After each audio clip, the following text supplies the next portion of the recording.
All right, you guys, I hope you can see me. I hope everything works. Let's see how it looks there. Yep, we're looking good. All right, you guys, this is David Wilcock. Welcome to the show. It's going to start getting a lot faster in just a second here on the comments pane. It always does. Yes, I've got a new, you notice how much blue light there is over here now? I threw in one of my color shooters. Hi, hi, hi. Who bet on blue? Who bet on the blue shirt, light blue? If you did, then today you are the winner. Not only do I feel good, but I look good. And it's kind of incredible when looking good and feeling good can happen at the same time, because what's the use of looking good if you don't feel good, right? You can look good but not feel good, and it's like, that's not as good as actually looking good and feeling good. You see, the two have to kind of work in synergy with one another. We've had some very, very, very groundbreaking news from our company this week, Body Aerospace. Again, if you don't already know this, this is a company that, for example, this jet is going to be the fastest jet ever made. It's Mach 4. It's called the SM-39 Razor. And this involves a whole bunch of weird technology, including a transparent aluminum, not an aluminum, but a transparent titanium surface that we make the cockpit out of. Otherwise, the glass would melt when it travels at Mach 4. Lots of interesting breakthroughs going on. But what's so exciting is, as that jet is tiny, well, it's not supposed to be all that big. Anyway, I want to see what you guys are up to. Let's see what you guys are doing. We had already a donation from Richard Whitney, $250. Let me say thank you for that. That is incredible, Richard. Thank you so much. And I also saw Crystal Swishu back there somewhere. Yep, thank you, David, to you and everyone. $5 of CHF, whatever CHF is. Soulopoly, thanks, David, for all you do and all you are. From Lisa, thank you very, very much, you guys. It's great to be here today. Like I said, we've had a stunning breakthrough with my company where we have a contract to make airliners, as I said. But the initial stages of that production, the prototyping, was not going to be in America. Well, while our CEO, Chris BESKAR, was in Washington, D.C., he was at the embassy. We were having all these conversations, and it turns out that you really can't prototype the aircraft except in America, which means the prototype money is coming to us, and it's very significant. And hopefully that will happen actually really soon. So, you know, we may be funded in a week or two on a very, gigantic level, which is quite amazing. I mean, I hope that's what's going to happen. I can't trust that it's going to happen until then, so I'm also listing the house I grew up in on the market for sale. I talked about that with my mother last night. It's in the time loop. Freaking amazing. Look at all this. You guys are donating money. I love you guys. Oh, you're so sweet. Aaron F. donated. John DeSev, $50. Happy Sunday. It's great to hear your take on this week's events. Kaylin Robinson, good old Kaylin Robinson, mate. He says, happy Sunday, fun day. All right, we got Beverly Adams, all my best friends. You guys are my real family. Well, you're part of my real family. Yeah, moving on really quick. David, what happened with your eye? I don't know. What did happen with my eye? No idea. I've had a lot of loss of sleep, you guys. It's been, we've had that smoke from Canada. Tell me in the comments, have you guys been waking up with the smoke, waking up with the freaking crazy, like last night, it was 2:30 in the morning. I had just started to get to sleep. And all of a sudden, what the hell is that? What the hell is that smell? Because it's so hot here, I have to leave. We don't have air conditioning up in the mountains. It doesn't even exist in this house. Oh my goodness, Genie888 just bombed me with $300. Here's to a great show. Genie888 fighting against Richard Whitney. They are in the ring. Ding, ding, ding. Okay, we're at 300 now. Let's... I'm just joking. No, you guys are both awesome. Smoke is everywhere. Yep, very smoky, hazy in Chicago for weeks. The smoke is in Kansas. Lots of smoke in Wisconsin. Smoke in Michigan. Big headache, sinus infection. Finger Lakes, New York is horrible. Smoke in Michigan. I thought the neighbors were doing barbecue. Waking up with smoke in California. When is the poutine mukbang going live?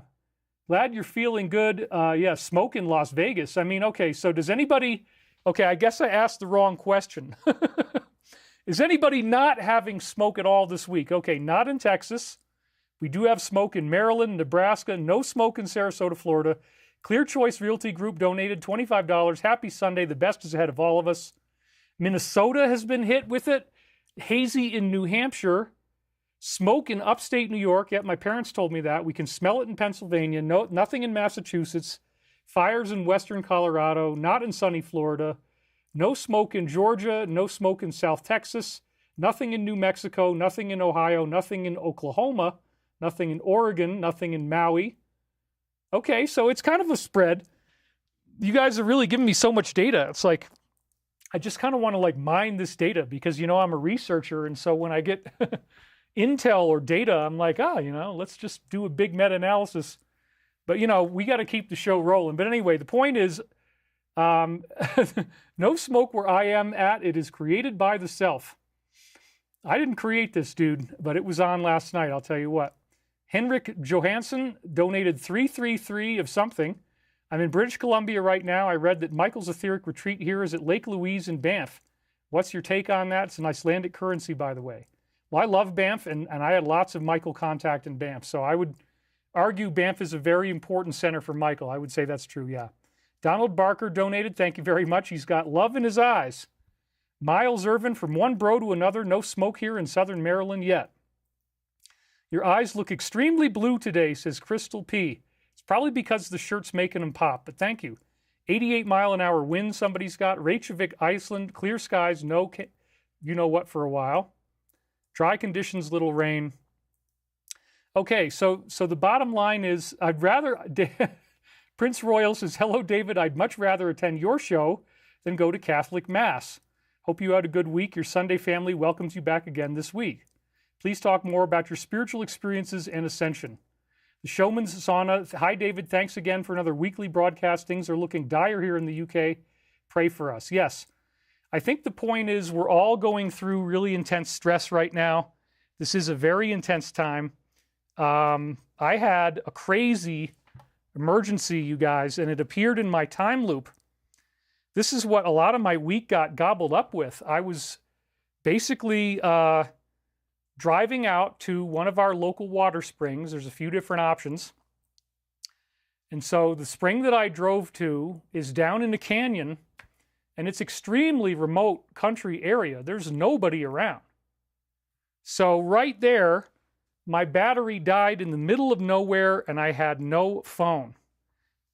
I tried to start the car, and the ignition wouldn't even turn. I couldn't even get it to turn. I put the key in, and I'm like, oh my God, because I was going to back up a little more to get closer to the spring, and now I realize my car won't start, and I had a complete panic attack.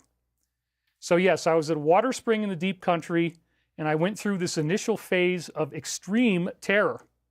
And at the same time I was going through this, I was smelling the wildfire smoke for the first time, which brought me back into a trauma halo of, oh my God, look at all the fires I went through in Los Angeles. Look at all the times that we defied death. No smoke in Cape Town. Brother, looking good. No stress here. I would have reacted just like you. So this really, really freaked me out. I already have had, you know, as you know, a roller coaster ride in my life, ups and downs. And you'll have a good week and you'll have a bad week, and they go back and forth. But the point is, I was doing well, you know, I was in a great place, and then all of a sudden, the byproduct of still not having enough money and not being able to take care of all these things, if you don't take care of your stuff, then it catches up with you. So sure enough, the fact that I just, you know, have been trying to live basically broke and not, I can't take care of everything I need to take care of. My battery in my car wasn't working right, and, you know, it would the clock would reset when I turned it on. I didn't even think about it. I really should have gotten a new battery earlier, but I didn't. And so there I was, and I don't carry my phone with me because I'm worried about surveillance. I'm worried about tracking. I figure, you know what? Let me just go get water by myself with no phone. Therefore, nobody knows where I am. Nobody could track me there, so no incidents could occur. That's the kind of thinking I had. But you know what? it's not a good idea to go that far, half an hour away from home without your phone, because I ended up having no other choice but to reach out to people for help. And this was a great lesson for me, because I discovered, you know what, people are really kind. And if you are honest and if you tell the truth and you tell them what's going on, I mean, the first guy I spoke to, he had a pickup truck. He tried to jump me. It didn't work. The second guy was a really nice Jewish long-haired hippie. And he had a yarmulke on, and I talked to him about that my friend was going to get me a mezuzah, which is an anti-demonic charm from Judaism, and Judaism is a part of Christianity. So I figure, you know, if this anti-demonic charm, the mezuzah, might actually work, let's just use every technology against demons that we can get. You know, why rule anything out? Let's leave it all in there. Journey of a Healer, $20. Thank you very much. Get a satellite phone. You don't have a burner phone? Yeah, okay, that's true. I could have done that. Colorado is good for that.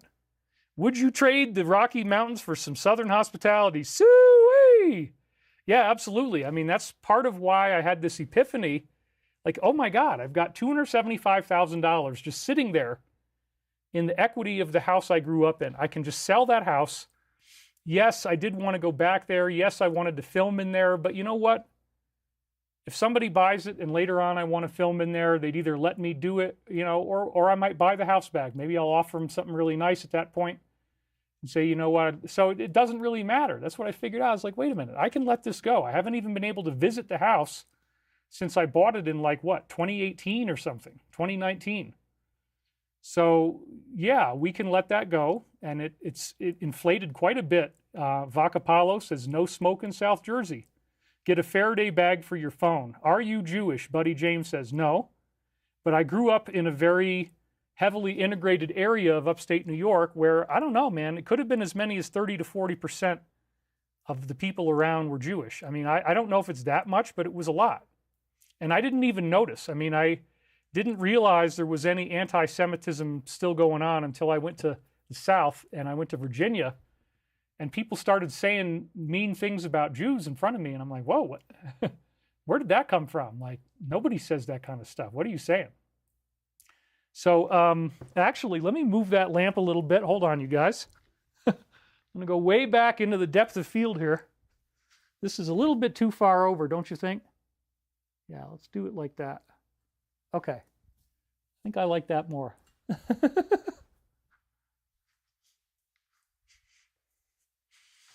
You got to get everything right. You know, I'm just very anal retentive that way. New smartphones like iPhone 14 and higher have free emergency satellite texting, Android as well. Well, it would have been great. Did you see the jugs woman at the water spring again? No, and that, thank you for reminding me of that. That was a traumatic experience, dude. I mean, all I was trying to do was ask this lady, like, are you in line for water? And she just started screaming, why are you trying to get ahead of me? And I'm like, I'm not trying to get ahead of you. I'm just trying to figure out, are you here to get water, or are you just parked because maybe you're meeting somebody? Well, she just started screaming. Then she screamed at the other guy.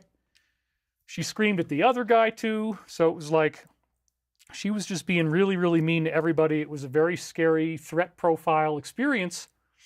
And so, yeah, here I am back at the same spring where I had this really bad luck with this woman.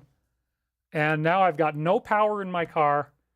And I just started going, oh no, oh no, oh no, oh no. And I was really freaking out, dude. I started to have like a massive freaking panic attack. Like, how the hell am I going to get out of here? And so, again, there was a Jewish guy there, and I started to talk to him about Judaism. And I asked him, you know, is that hat that you're wearing, is that spiritual? Yeah, it's a yarmulke. Oh, okay. So I said, yeah, my best friend in high school is Jewish. Anyway, he ended up giving me so much help. It was really incredible. There was no reception inside the canyon area, but this guy went far out of his way to help me out. And I'm so grateful to him. His name is AJ. He's a great guy.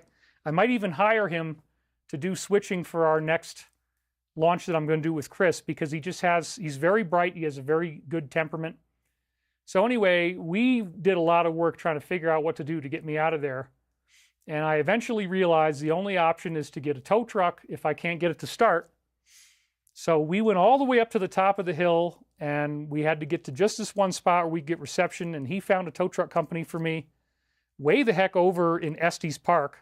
We had to drive from Estes Park to Ward. It was crazy. Then they couldn't find me, but he ended up giving them a pin that gave them my address. So I was stranded there for like an hour and a half, and I started to get really scared because I said, you know, what if they just took the money and they're not coming? Because they said 1 hour, and it's been way more than an hour, and I'm still sitting here. They couldn't find my address because they said, oh, we'll just text you when we get there. I'm like, dude, I don't have a phone. I don't have a phone. You get it? I'm stranded, and this guy doesn't want to hang around forever, and that's cool, but he's helping me now, so like, you got to talk to him. So and it ended up that my friend AJ gave them the pin where I was, and they found me. And then there was a Michaelism. I thought for sure by that point, I'm going through all these permutations of, oh my God, we're going to have to get my vehicle up on the pickup truck, on the tow truck. We're going to have to drive it all the way back to my hometown, half an hour away. Then we're going to have to get up the rocky hill. That might not even work. So now I'm going to have to like probably dump out some of the water because the car's going to be too heavy. We won't get up there. Vicky Crew Fuller, you are my family, David. Woo! 88 miles an hour. All right. Thank you, Vicky. So thanks to AJ's help, the tow truck came, and they used huge, thick jumper cables, and they had a huge engine, and the car started right up, and I was able to drive it home. And then I, had to go get a battery. Well, thank God, Ace Hardware, not too far from here, had the right battery. I called them up. I was all nervous. I didn't know if they'd have it. They did. I had a neighbor friend of mine drive me to Ace Hardware, and I got the battery, and then I couldn't get the battery out. And so my body worker's husband was actually able to yank out this very huge, nasty battery that was inside the vehicle. He jumped up onto the engine like a cat and yanked it out. I paid him to come over in cash to do that. It was incredible. This guy, I've never seen anything like it. He literally just like jumped right up into the engine, and he squatted inside the engine with his head underneath the hood, and his feet are on the engine. We had 3,000 people watching. This is great. His feet are on the engine. He's like all squunched up in there. I'm like, oh my God, I would never take that kind of a risk. I would never want to jump up inside like that. And he just yanked it up. And we were able to get it out because we had to hold everything open. It's really hard to get the battery out of this vehicle. And it's a very, very heavy battery because it has 900 cold cranking amps of power, which is like bigger than a Ford F-350 battery. So this is a really, really intense battery in my Range Rover. So he yanked it out. We got the new one in there, and I was still scared to drive it. So I took a long drive after it started. And I drove all around the mountains here and made sure I was doing it for like a half an hour just so that the battery has lots of stored up charge, and now it does. So dude, this was like 2 days of my life. The day one was the car breaking down. I got stuck at the water fountain for what had to have been 5 hours. So that ruined my whole day. I mean, I thought I was just going to get in there, get the water, and get out. Ruined my whole day. So the second day, I still don't have, we were trying to charge the battery once I got the car home, and it was looking good at first. You open up the door, the lights come on, you're like, shit, that's what we need. Okay, but then the next morning I open up the door and it's all black. There's no life at all in the battery. I'm like, oh my God. So I called up our Ace Hardware, we went and we got it, and then my friend got it put in for me, jumping up onto the engine like a cat. So now I'm all back to normal. Everything is good again. And that stress, again, we've had smoke at night. It wakes me up. Somehow that stress made me say, I just had to give it back to God. I just have to give all this stress to God, let go of feeling afraid. Wade Woodruff says, just another reminder collectively to hit the like button and notification bell. Ace Hardware should sponsor this segment, says Michael Galunas. Just block the trolls. Somebody is blocking the trolls for me. Land Rovers, unless the old model years are such a pit to work on. Yes, that's true. This is 2006. It's all kind of broken down. Always respect tradesmen. They never get enough credit for what they do. Well, I agree completely. You won't, and I always do respect them. You won't be able to ascend if you let that ruin your day. Range Rovers are the most expensive to maintain, says Stefania. Yeah, it's a big pain in the butt. But best to have the alternator tested. Yes, we're going to do that. We want to make sure it's okay. I know Steven drained your battery. It's terrible. No, I don't think Steven had anything to do with it. It's my own fault for being broke. So anyway, the bottom line here is that faith is what pulls us through the hard times. I had to have faith that one way or another I would get home. I was having a huge panic attack. And I gave it back to God and miracles occurred. So I am living proof that this system really works. So that's my spiritual feel-good or not feel-good story of the week is like, you know what? I mean, dude, when I think back into that moment now of what it was like when I didn't know if the car was going to be able to be retrieved or if it was going to start, I was so scared. I feel it right now just thinking about it. It's like, oh my God. But I just systematically worked through the steps. I got everything done that I needed to get done, and it was awesome. So with that said, let's go on into the week's headlines because we've had some major events going down this week. It's a very exciting time.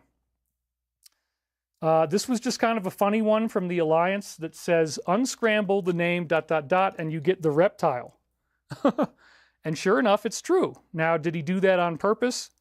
Is that some kind of hidden thing that, like, you know, because we had the other guy, James, and then the last name has Fontes in it, remember that? And then it sounds like something else in French, j'aime les, I love the, and then the next word, of course, is about his predilection. So I don't want to say it out loud, but hopefully you know what I'm talking about. Two big guys came, bought me a BMW battery and installed it. Get an interstate battery, they last much longer than the others. Yeah, it was good. I mean, I ended up, and then I had this huge epiphany. Like, we have this board meeting on Thursday. It's like, oh, we're getting this huge investment like immediately because now we got a prototype in the United States. And that's where the plane's going to have to be made. So like, wow, that just completely changes everything that we thought we were going to be doing, the schedule. It's moved everything up.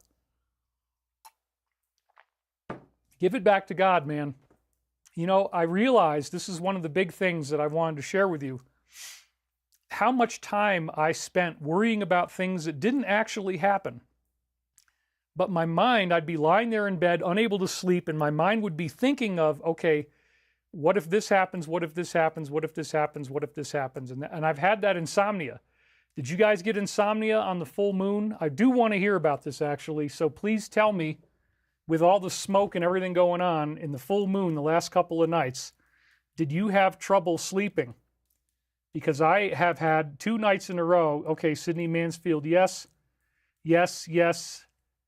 Yes, bad insomnia here, says Paul Cannon. Yes, no sleep in the full moon ever, says Sound Nerd. Yeah, look at this. Almost everybody is saying yes.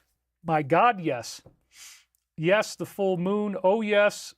Felt restless. Yes. Oh, it's really going fast. I mean, look at this, dude. I love it. You guys are great. Okay, so a couple of you said, one person says slept fitfully, but basically everybody, oh, it's going really fast now. So basically everybody hasn't had any sleep. So you understand, I mean, I'm functioning basically right now on almost no sleep because I couldn't sleep last night again. And then in the middle of the night, 2:30 a.m., yes, yes, yes. Okay, everybody, I've been emotional.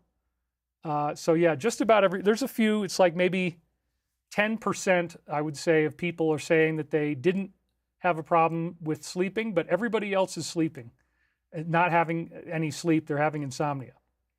So that's interesting. That's a good audience response. Thank you guys for participating. I cannot sleep. I keep waking up. I never can sleep in the full moon. It activates my parasites, says Heike Johannes Alho. I flew out of Denver last week. Climbing out of the airport was a huge pillar of smoke that looked like a mushroom cloud. All is love, love is all. I've been crying and I've been so tired I cannot sleep. I slept well, but vivid dreams and I wake up too early, says Ginny Blankenfield. Crazy dreams, says Carrie Richens. Try a little magnesium before bed. That's weird. I got the word zinc the other night in my mind.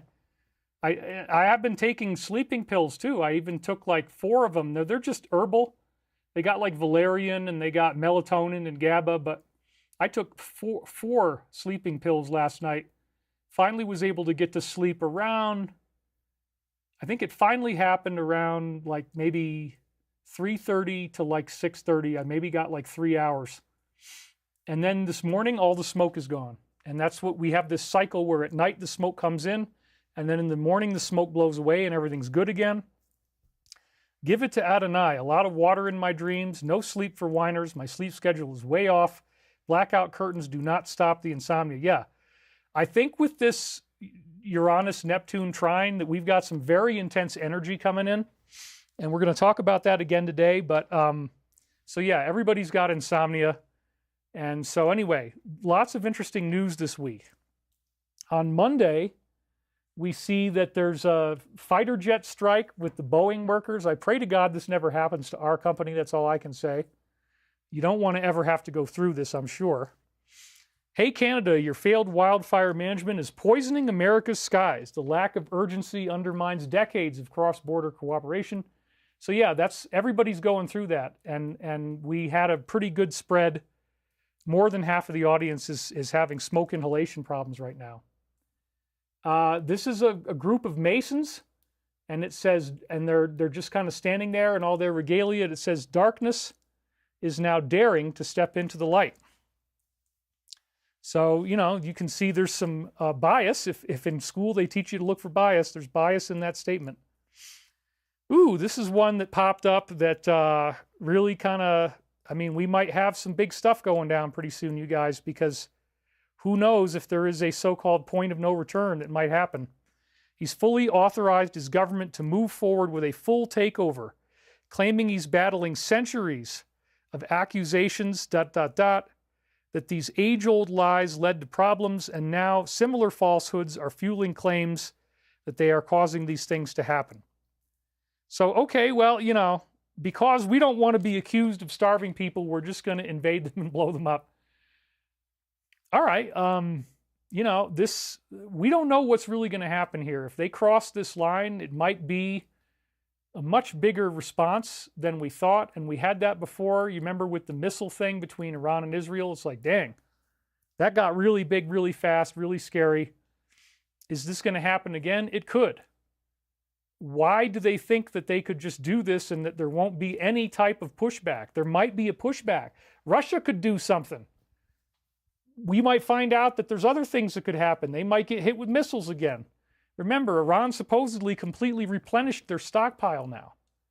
So, like, this is kind of crazy, you guys, and I'm just kind of on the edge of my seat here because I don't know. I mean, I don't want this to happen, okay? I don't want any invasion to occur. It makes me very, very sad. But we also have to give it back to God. We have to accept that things happen that we can't change, and that we have to deal and adapt with those things when they occur. And so this might be an adaptive challenge that we end up getting that we're just going to have to live with. You know, we're going to have to deal in this reality where there might be another surge of war again, and it might get scary again, because that's what we think the end of the plan is going to involve. And the plan, again, leads to mass arrests, military type of activity that's going to be very unprecedented, emergency messages on your phone. If you don't know what I'm talking about, I was briefed on this in 2009, that this is what they were planning. The military alliance was planning on doing this. They've identified a very evil force in the world. It has a satanic component to it. It's not to be messed with. And they are opposing it, but they can't do it through the media. The media is never going to tell you the truth. You have to watch a show like this. There's many others like it as well. Not quite like this, but there's many others in the same category, to really get a grip on what's going on. This is a very scary time for us as people, because we're facing up against intolerable threats. And smoke is coming into the house. People aren't sleeping. There's this weird astrology. Now there's this tension that war could break out and suddenly get much, much bigger. And remember, we had that crop circle where there was a mine and it was like it was going to blow up. It's like a marine mine. Well, I'm expecting things to blow up. I think everybody's feeling that. I think that's why everybody's so freaked out. It's like, oh my God, where is this going to go? So then we get to Tuesday, and this, again, you know, it's kind of a gee whiz. It's kind of a, oh, wow. House Republicans have subpoenaed. That means they're legally compelled to appear in Congress. Hillary and Bill, and then all these other names, Barr, Holder, da-da-da-da-da. It's like, wow, dude. And so here are the dates as it was put out there on Fox News. So it starts as early as the 18th. And then notice also the third date, Jeff, August 28th, is the actual day when Michael told us the Uranus-Neptune trine goes direct. And in my prophecy work that you've been looking at, we're expecting something to happen around August 28th. Well, this is very weird, isn't it? Now, it goes on from there, and it seems like it heads through the month of September, and then it heads into October, with the grand finale being good old Hill and Bill on 9th and 14th of October. And then here it is again, you know, the headline that they are subpoenaed amid the probe. But do I think that these dates that I just showed you are true? No, you got to remember, what do they keep telling us with the alliance? They say disinformation is necessary. So this could all those dates that I just read you could be a way to get people accustomed to the idea that this might happen, but it could be in a very different way, and it might not take anywhere near as long. So I don't necessarily believe that those dates are true, but they're definitely getting people's minds to open and getting them to think in the right way. Now, if, for example, if this invasion takes place and the alliance wants to strike back, and that's when they decide to do the arrests, then yeah, you're not going to be waiting till October to hear from Hill and Bill. It's going to be a lot sooner than that. So I don't necessarily know if those are really going to happen that way. I'm just giving you my opinion now about what I think might or might not occur. But it is, you know, it's a pretty fascinating situation that we got going on here. So U.S. DOJ is reportedly weighing the release of both audio and transcripts from a recent interview with GMAX conducted late last month. Ooh. That could be the big one, you know, that could lead to a whole bunch of stuff coming out. I mean, anything at this point could break the dam. So then we see that the former financier Les bought the rental property of our former president on Martha's Vineyard. Isn't that weird? Yeah, that's pretty weird. Sort of like, you know, I wish I had friends that could buy my house for me, but no, not happening. And then the president is set to deliver a major announcement tomorrow, and we'll see what that most likely was about as we go on. Literally fake news. We have Acosta eviscerated for quote-unquote interviewing an alleged victim who was made from artificial intelligence. It's gotten so surrealistic now that they're actually interviewing fake people because they can't find anybody who's actually going to say what they need them to say. I mean, isn't that just the funniest? When I saw that headline this week, I was like, you've got to be kidding me, man. This is just crazy. All right, let's go into Wednesday now. GMAX reportedly told the DOJ that she never witnessed him engage in any troubling behavior. God darn it, boy, you're out there trying to say that he didn't do anything, but that man is guilty. I don't care if there's evidence or not. I just say he's guilty because I just simply don't like him, David. Don't you understand? It doesn't matter if there's evidence. It doesn't matter if there's proof. It doesn't matter if it's true or not. I just have a bias and a predilection that makes me say, God, the man is guilty. I already know he did it. You don't have to tell me how. You don't have to tell me where. You don't have to tell me what the hell he did. He's just guilty, okay? End of story. Woo, I've had it. David, this is so delicious. It's just so tasty. It's the herbs and the spices.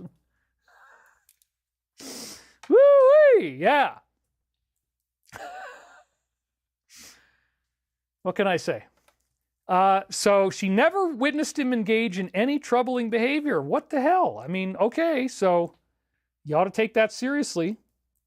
And then we had United going with a system-wide outage across the U.S. This was, again, one of those kind of scare events. You're like, well, what does it really mean? You know, are they trying, is the DS, the negative force, this hidden occult entity that is actually satanic and is manipulating things from behind the scenes? That's what we're always talking about. The alliance is the military that is opposing that force.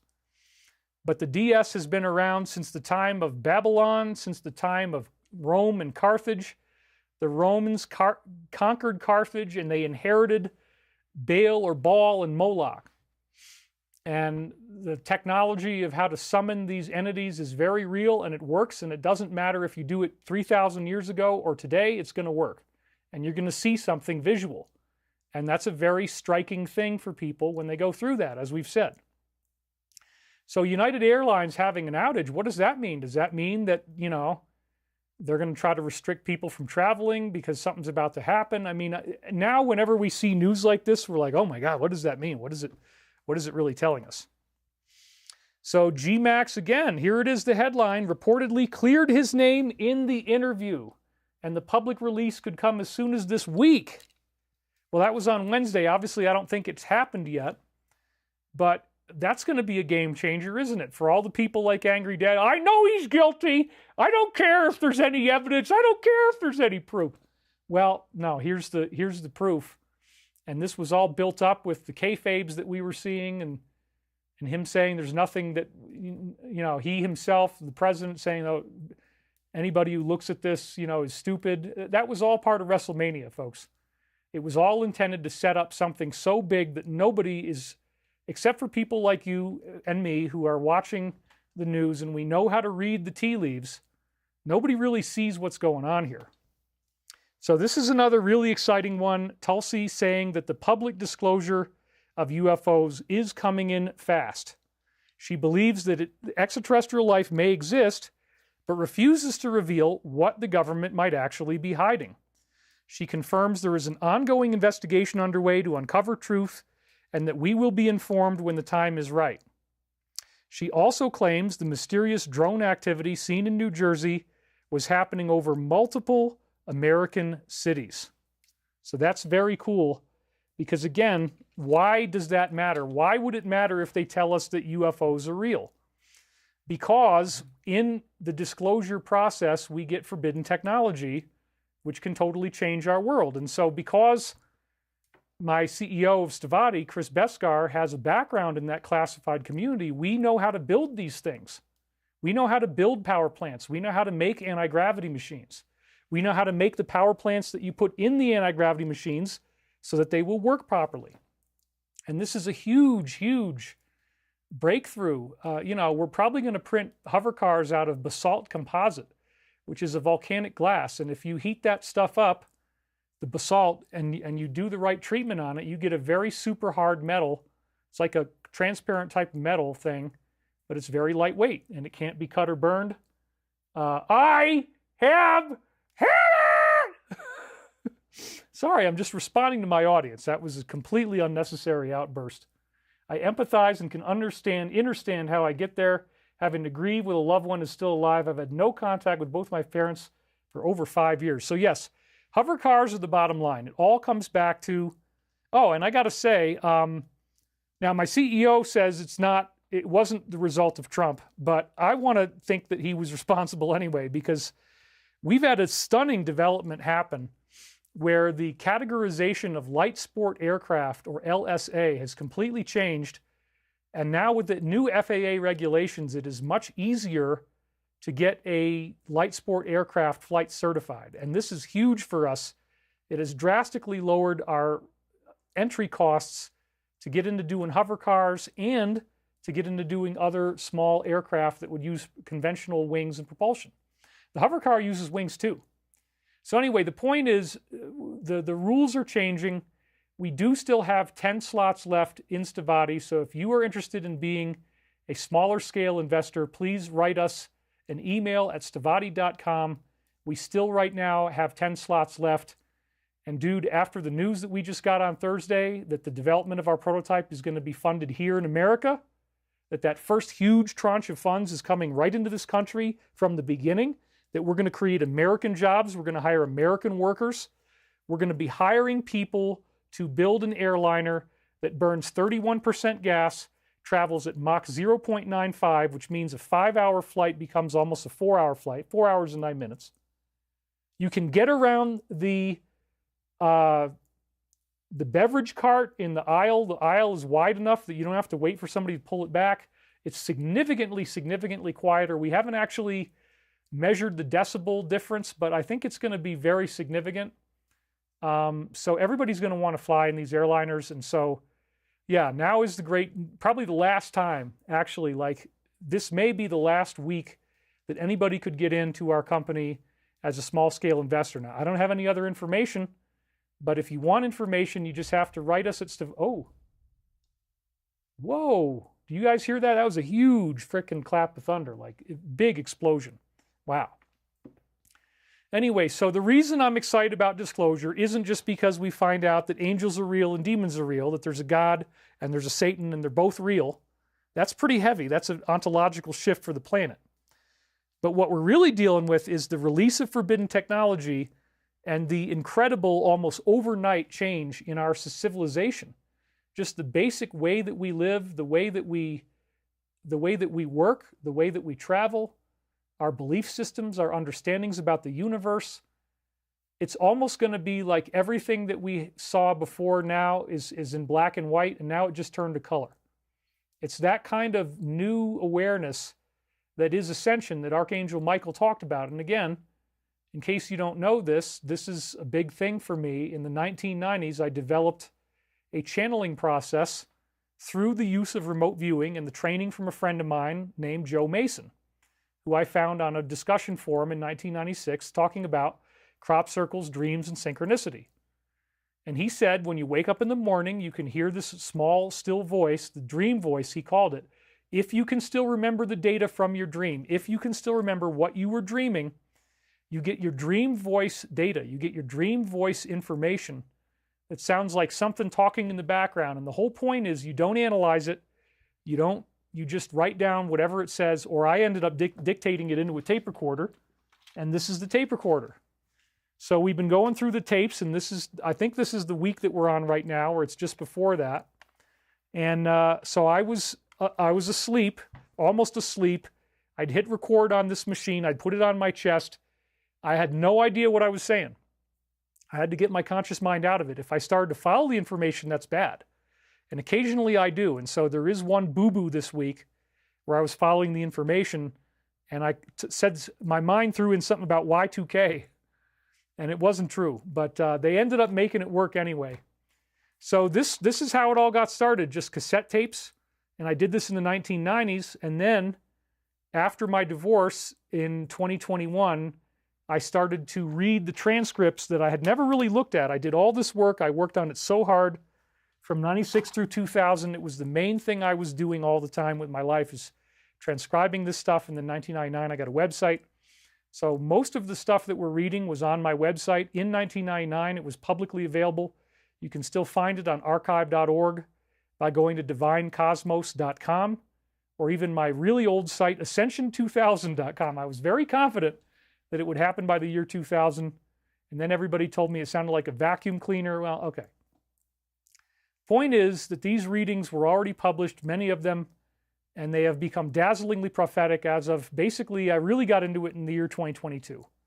It led to 7 Michael Prophecies books.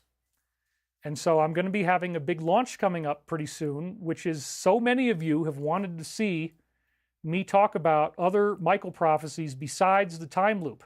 Because remember what happened with the time loop. It was last September, and I found out that there were 21 missing cassettes that I had not transcribed into the 7 Michael Prophecies books that we now sell. Now, the 7 Michael Prophecies books are amazing. Each one of them is about 500 pages long, and in every book, I highlight all the prophetic passages in red.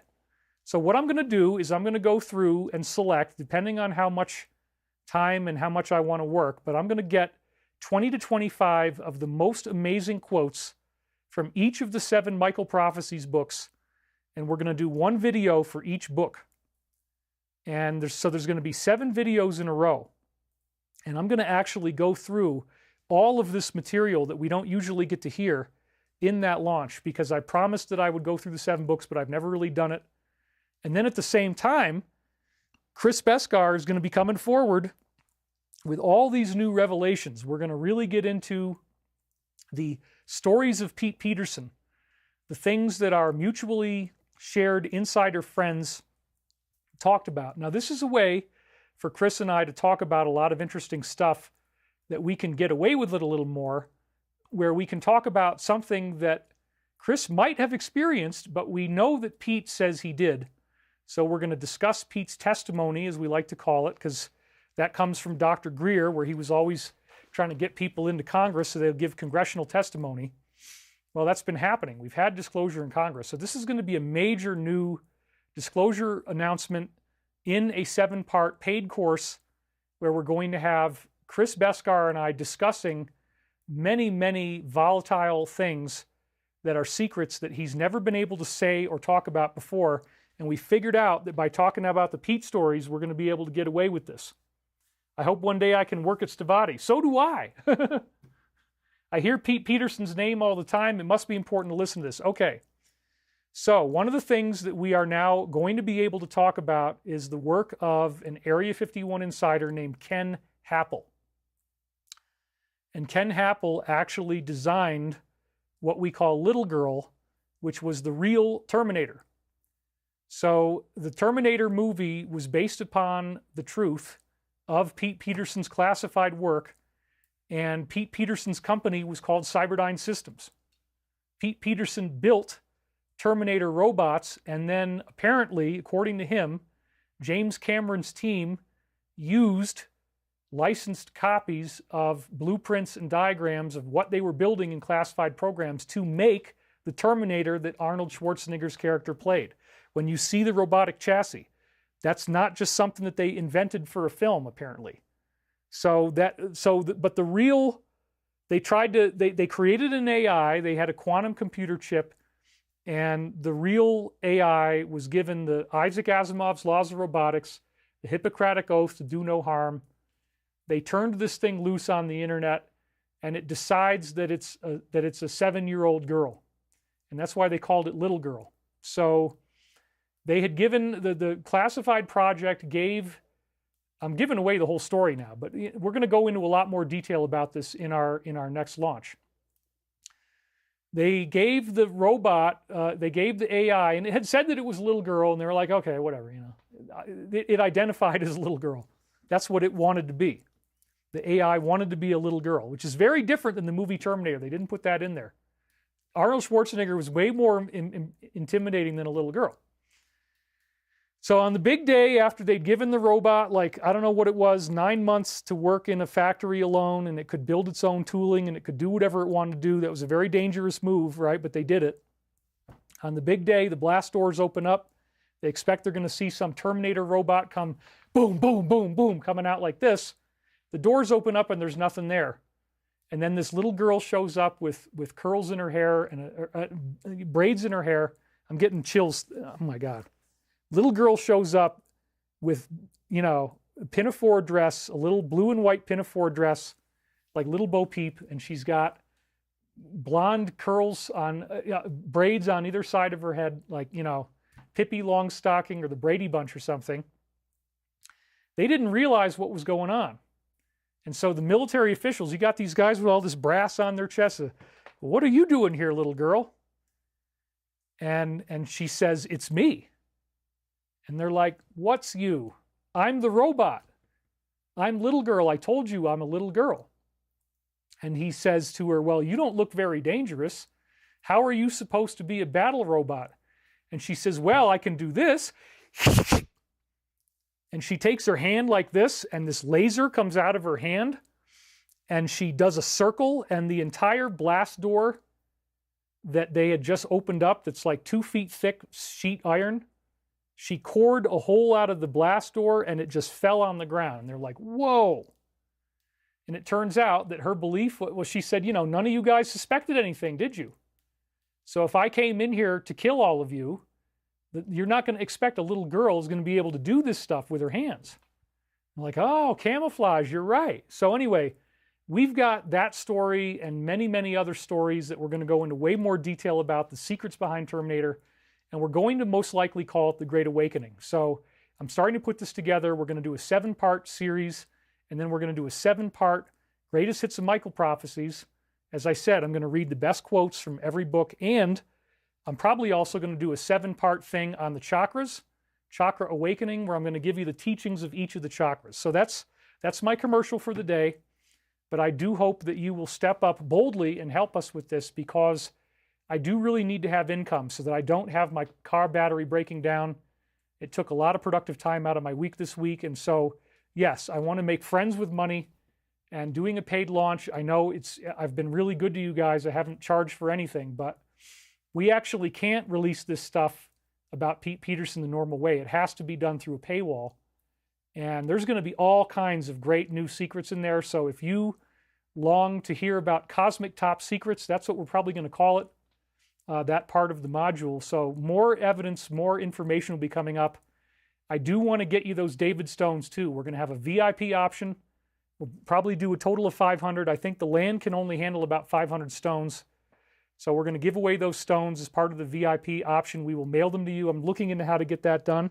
That's all stuff I want to talk about this coming week. Holy moly. So you guys are responding to the story of Little Girl. Wow, this is insane. The real Chucky Doll. I'm a battle robot. How exciting. The movie The Creator from 2023 shows this as a little robot boy. Yeah, so, you know, we're not supposed to give out names, but for whatever, sign me up now. All right. Yeah, so it's probably going to be around, like, you know, we'll do an early bird flash sale where you can get it for 200. Then it's probably going to go up to 222. And with the David Stone option, that's a way for you to help donate and get, you know, honestly, I think these stones are going to go up because I'm only going to do this once. The event in person is not canceled, and I may try to do stones then. I can't guarantee that I will. But and anyway, you know, I do need to have more money, you guys. I realize, like, you know, it's great that I give all my content away, but all I have to do is charge for some things, and then all of this misery and pain and fear and sadness and misery and sleepless nights that I go through, it all goes away. I just need some money. So I am selling my house. I am selling 621, but I also need to do this launch because that can put a bow tie on everything, make all the problems go away. So again, we're going to have 2 price points. And with the David Stones, yes, we do want to do a public event, but I realized, first of all, the maximum amount of money that I can get off the public event is less than half of what I can get from selling my house. So I'd have to do 2 public events plus more to get what I can get from selling my house. And the reason we're doing the launch first is, frankly, we need to, because the in-person event just doesn't have enough income to really satisfy the needs that I have. So the launch is the premier model that we have available to us. Anyway, let's keep going. We're going to be talking about all different kinds of stuff. The Aleister Crowley, that he was visited by a gray extraterrestrial. You're going to hear about the Black Pyramid in Alaska that's filled with gray extraterrestrials. It's like 2 miles below the surface, shimmering black obsidian pyramid from ancient times that lives in Alaska, and we're going to talk about that. Talk about the Antarctic Atlantis, Pete Peterson's experiences with the Antarctic Atlantis. We're going to talk about Draco reptilians. We're going to talk about their home planet where they live around the star Rigel in the constellation Orion. That's why the Law of One calls them the Orion Confederation. This is going to be a massive upgrade of disclosure information coming from Chris, and I do not want you to miss this. It is smoking hot. We're going to do as much as we can get away with. You're going to learn about how there were canals on the surface of Mars, and they blew them all up. Once our telescopes got better, there are civilizations living there, and they destroyed the surface canals, apparently. All kinds of really great intel. So anyway, be on the look forward for our launch. It's not lunch, Vacapalo, it's launch. We call it a launch, which means that it's an online course, and you're going to sign up for the course, and then you will get modules that deliver to you every week. So we'll do the taping all at once. I'm going to be in editing, and then over the course of 7 weeks, and it'll probably come out either on a Saturday or Sunday, I haven't decided, but every week you're going to get a new David and Chris interview video, and you're going to get a new Greatest Hits of Michael Prophecies video. I do want to create some kind of a product that's a video product for the beginning so that there's a deliverable when you first order it. You get to watch something right away. And we're going to include the 7 Michael Prophecies books again. So that's coming up soon. Thank you guys so much. 7 Geometric Thought Form says, you're looking 10 years younger, sir. It's good to see your guides appearing in human form. You will begin to have more obvious angelic intervention this year. Everything will be okay. Well, I think that's true. So, yeah, I mean, I love doing free content, but I don't love being broke. And that's what brought me back to sobriety, is like, okay, yeah, we have to charge for something, and then we'll make it great. It's going to be well worth the money to do it. It's like 2 launches in one, maybe even 3. Beverly Adams says, you've kept me sane for years, and through tears, we made it. Exciting times. Cheers. Must be my empty stomach playing with my hearing, says Vakapalo. Well, please go eat something. Master Kenobi, little girl robots are cute for a Jedi. Love and light from Master Kenobi. Can I ask, who is Chris? Chris BESKAR is the CEO of Stavati Aerospace, who designed these. And I was told when I met Pete Peterson in 2009 that, I don't want to say what organization. I probably shouldn't say their name, but it's related to the Navy, okay? That a naval organization had me under heavy watch, private surveillance. I even now, the Colonel Robert Fairlawn, my friend Robert Fairlawn, is not his real name. He was assigned to keep an eye on me since 2001. And all the way back in 2001, they said, you know, Chris BESKAR is so smart, he's on the inside. David Wilcock is so smart, he's on the outside. We, as a military intelligence community, we need to get these 2 guys together, because what they're going to do when they come together is going to be freaking amazing. So they planned, the Navy planned on me meeting Chris all the way back in 2001. I didn't hear about Chris until 2009. And I met him in 2009. He invited me to be a part of his aerospace company. And at first I said, what am I going to do? Build airplanes? I mean, but remember, here's another thing.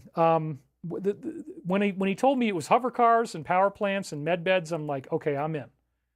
We'll sell the airplanes to raise the money to release the groundbreaking technology. We've got great jet designs. We'll commercialize those designs. We'll raise capital. And then we're going to reallocate our profits into the stuff that nobody else can do, because this DS is blocking you from doing it. That's really what this slide is about here. Extraterrestrial life may exist, but the government is hiding it. Well, they're hiding this technology, so we want to bring that technology out. So Pete Peterson in 2009 told me that Chris BESKAR was, quote, the best designer of aircraft and spacecraft. Spacecraft? Yeah, spacecraft in the world. The best designer of aircraft and spacecraft in the world. Okay, wow. So that's pretty weird. That's pretty interesting. So that's how it all got started. It's so dry here, my lips are cracking. I'm sorry to have to do that, but okay, next one. So they are getting ready to meet as soon as next week in a potential breakthrough, and they said the day before he's going to have a big announcement. Anti-Moscow critics have said the Kremlin is just buying more time. Well, of course they're going to say that. But no, this would be cool. I mean, it would be great if any of this stuff ever stops. And then we had another shooting. This is at Fort Stewart, and it was the Army Sergeant Cornelius Radford, who apparently never served in combat. Very, very tragic when people do this.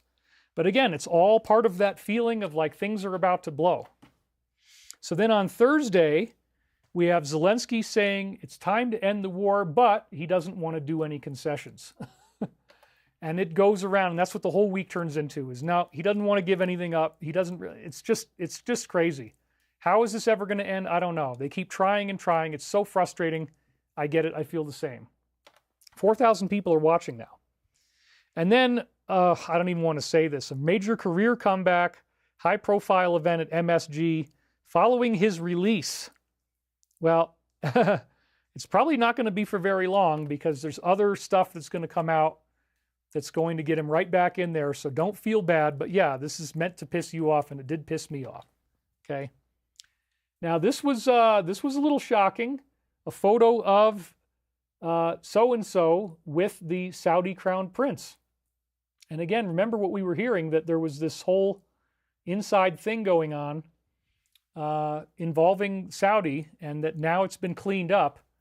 But, you know, who knows what's going on here? What are they really trying to tell us? It's MBS I do feel good about. I think he's done a lot of positive things, but we just have to see where this is going. And does this mean that he's implicated in bad stuff too? I don't know. He's done a lot of good stuff. The alliance has clearly been in support of him now. There was a revolutionary overthrow of his country that he was apparently involved in by the alliance in November of 2017. They keep referring to that, how like hundreds of people got arrested all at once. They all got thrown into the palace. I wrote about it on my website at the time. It was very significant, and MBS was behind that. So I'm not quick to want to throw rocks at him or anything. I don't, but you know, anyway, we got to reconcile that one. So then he's ordered a surge of law enforcement in D.C. Why is that? Starting tonight,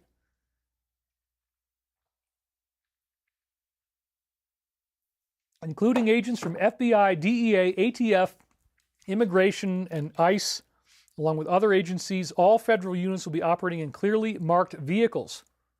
Well, dude, that kind of sounds like the mass arrests.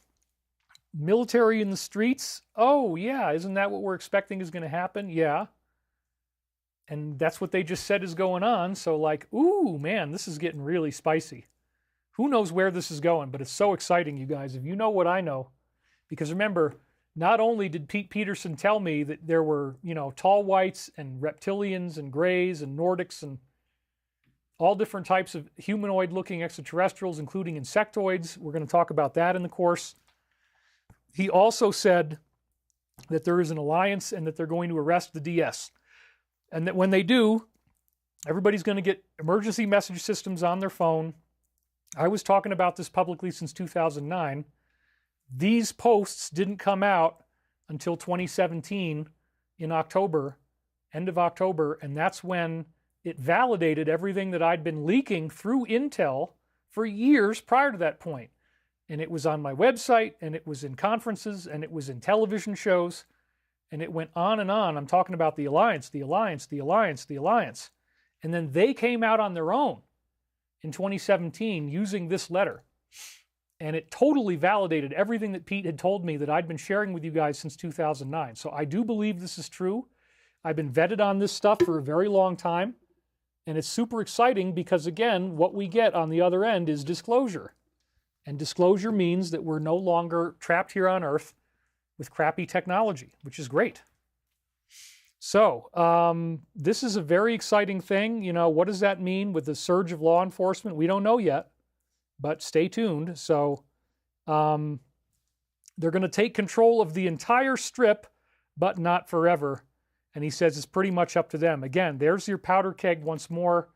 The crop circle we just saw, the last one, was like a marine mine blowing up.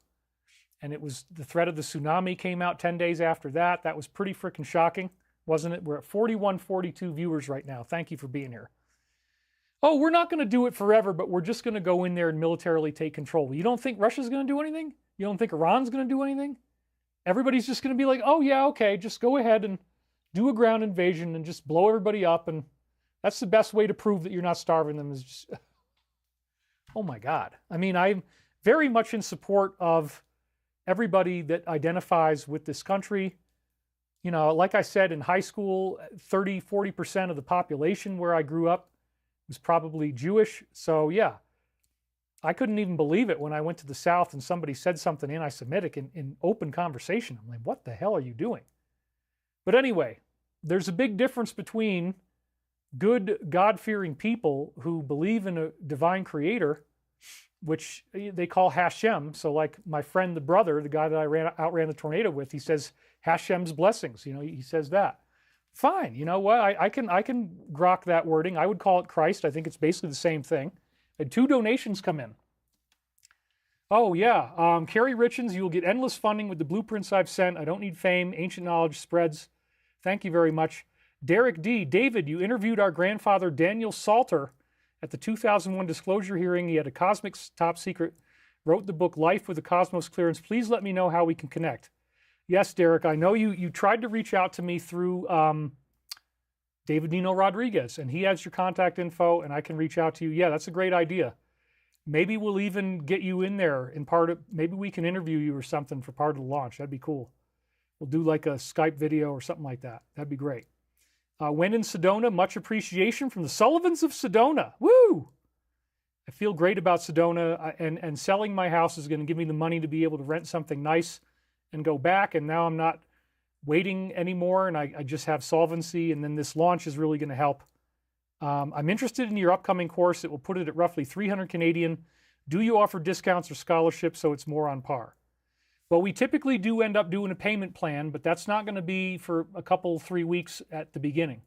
We have to charge the full price at first. If you can only acquire it by doing a payment plan and installments of 3 months, you know, third, a third for 3 months, we are going to make that available, but it won't be at the beginning. That's just a typical way you're supposed to do these launches, you know. It helps a lot with getting more of the income that you need at the beginning.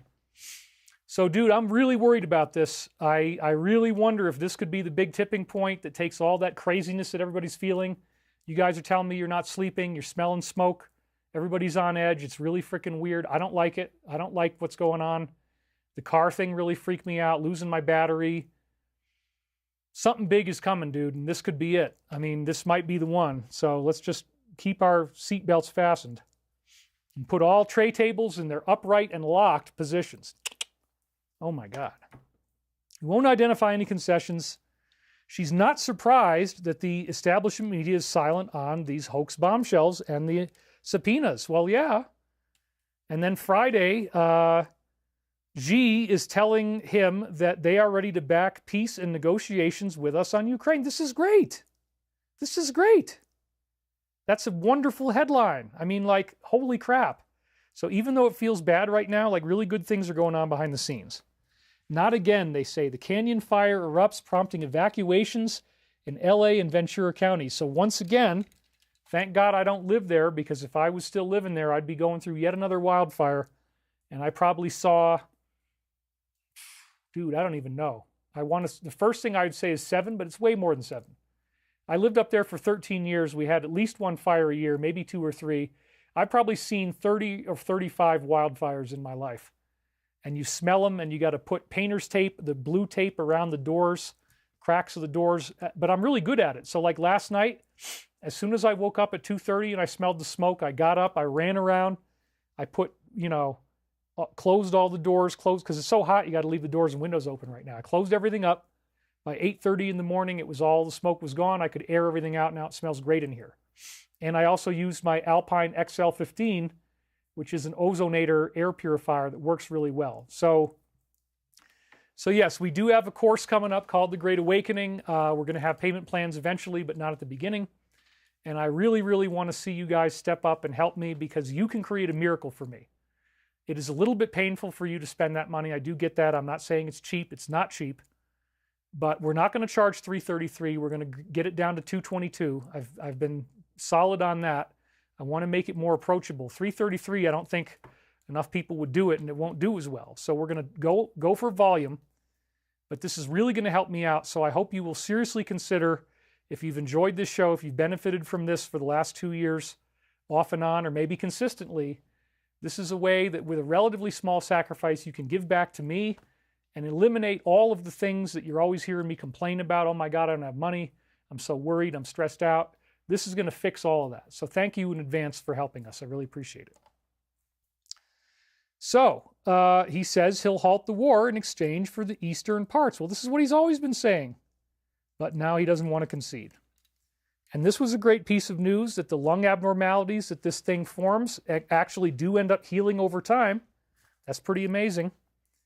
Again, fragile states are in jeopardy because of the global increases in food prices marching higher and higher. That shows how unstable everything is right now. Now the Department of Justice is moving to unseal exhibits from these investigations, as we were saying. And what did we already learn? We learned it's going to clear his name. So the angry daddy type of stuff, mini split air conditioning units are great. The angry daddy stuff, you know, he's guilty. No. It's going to be amazing. This is going to really start to create a seismic shift in what's going on. And his greatest deal, well, not if nobody wants to sign it. That's the problem. You got to have somebody actually sign it. But it is going to be great when it gets done. I hope it does get done somehow. he has now publicly confirmed the story about him finding one of these individuals in his hotel room. This is Matt, and he says it absolutely did happen.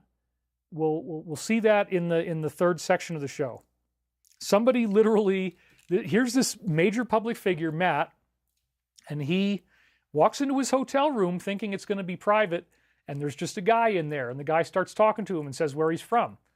Now that's extremely threatening. That's almost as threatening as somebody just putting a gun on the table and then talking to you very calmly, but there's a gun right there that they could grab in 1 second and shoot you. And then you're just supposed to act like nothing's wrong and not be nervous while, don't show any sign of sweat while this guy's got this gun on the table. Dude, you walk into your so-called private hotel room and there's an intelligence agent in there and he starts talking to you, that's really freaking scary. And that did happen to him, which is kind of shows how desperate they are, actually. It's pretty amazing. I wouldn't want it to happen to me, though. Please don't show up in my hotel room.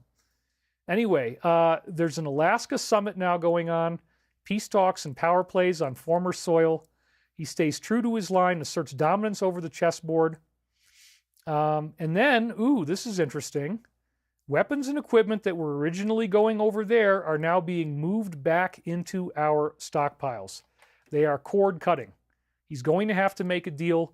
If he doesn't make a deal, it's going to end the bad way, and there may be no other way but the bad way. What if the bad way happens at the same time that they do this ground invasion in the other country? See what I'm saying? If he's not going to make a deal, then there's going to be a violent conclusion, and that's really sad, but that looks like where it might be headed. So again, next week could be really freaking crazy. I hope it isn't. We're at 4,283 people now watching. And so, oh, look at this. The so-called universal ... that's supposed to be like, oh, it's going to cure everything, is receiving production funding from Wild Bill's Foundation. So we can pretty much write that one off as, yeah, if you want to gamble with that, go ahead, but I'm not going anywhere near it. Thank you anyway. My own treatment is God. Anyway, Sunday, that's today. It starts here that the ground invasion is the best way to end the war. Oh, yeah. Woo, I mean, it's building up, dude. It's building up. They just got that in today. And then a 6.2 magnitude earthquake struck Turkey and was also felt in Greece and Romania. Well, Turkey is working against them, against the people who want to do this invasion. This could be another example of weather warfare, I believe. All right, so we're now at 1 hour and 12 minutes. I'm holding up really well. I'm not too tired yet. How are you guys doing? Let's hear from you in the comments a little bit. At least you had good weather during your dead battery fiasco. Well, kind of, Kathy Patrick. Thank you for that. But remember, I was smelling the smoke. It was a really bad smell of smoke, and that only increased my panic as I was doing this. All these insiders have no money to give you. Well, look, you guys are my family. You guys are my audience, and sometimes I'm asking you to help me out. I haven't actually created any new products in 2 years. So I think that's pretty amazing that I've done 2 years where everything that I gave you is free. And so if you have a problem that I'm charging for something, I do apologize. I would wish that I didn't have to do it at all, but I just don't want to be caught with no money and have these bad things happen. Thank you for making your course affordable. Yes, I've definitely knocked off $111 off of what we would have done before to make this more affordable. And again, if you guys show up for me, if we can get a decent number of orders, then it's like a miracle that saves me from all the problems that I've had to deal with. I can pay all my debts. Potentially this one move combined with selling my house could pay all my debts. And so I really, really want to thank you guys for helping us out. And we are honored to support you, says Janice Sullivan Wellness TV. Thank you for the opportunity. I'm in. No one can work for free, says Lexi Abbey. Smoking Angry Daddy, it's bacon time. Make smoking, says Rick Van Camp. We appreciate you, David. Yeah, I mean, this is going to be great, and we're going to make it so worth it. And every week it's going to be magical because you're going to get 2 new episodes for 7 weeks in a row, right through September on into October. It's going to be great, and we need to have some time to produce it. But again, in advance, I'm going to be doing this Chakra Awakening course. I'm going to go through the Law of One, because that's the other thing you guys want to hear more from me about is what does the Law of One say on X, Y, and Z? or Z if you're an Australian, mate. X, Y, and Z, David. What does it say? So we're going to talk about the chakra awakening, the 7 densities, red, orange, yellow, green, blue, indigo, violet, how they correspond to photons that are then called true color densities. We're going to take 1 density per video. I'll do 7 videos, and we'll talk about what's going to be the teaching of the spirituality for that particular density. And each of these are things that you need to learn to activate your chakras. So it's going to be a very practical course about how to apply spiritual teachings for each of your 7 chakras, going all the way up. And, you know, when we get to the 7th chakra up here, the crown chakra, these are the lessons of foreverness and timelessness. This is compassionate wisdom. This is will, honor, communication. The heart, of course, is universal love.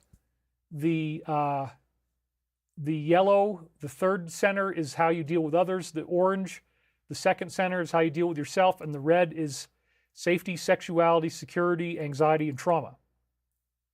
Don't pay the IRS, says Sybil. Sybil Haynes. Well, no, we are definitely paying the IRS. Hopefully they'll take a deal. If I can earn this on my own, that would be really, really great. And if they'll take a discount, then, you know, I hope that's going to happen. And it would be great if they do, because then I'm totally done. I don't have to worry about this anymore. It's all off my chest. So you guys can make that miracle happen for me. And again, I think I've been really good to you and not charging for any of this stuff. 5 hours a week, just giving it all away. But once in a while, we have to do this. And hopefully this is the last time, but it will absolutely be mind-blowing.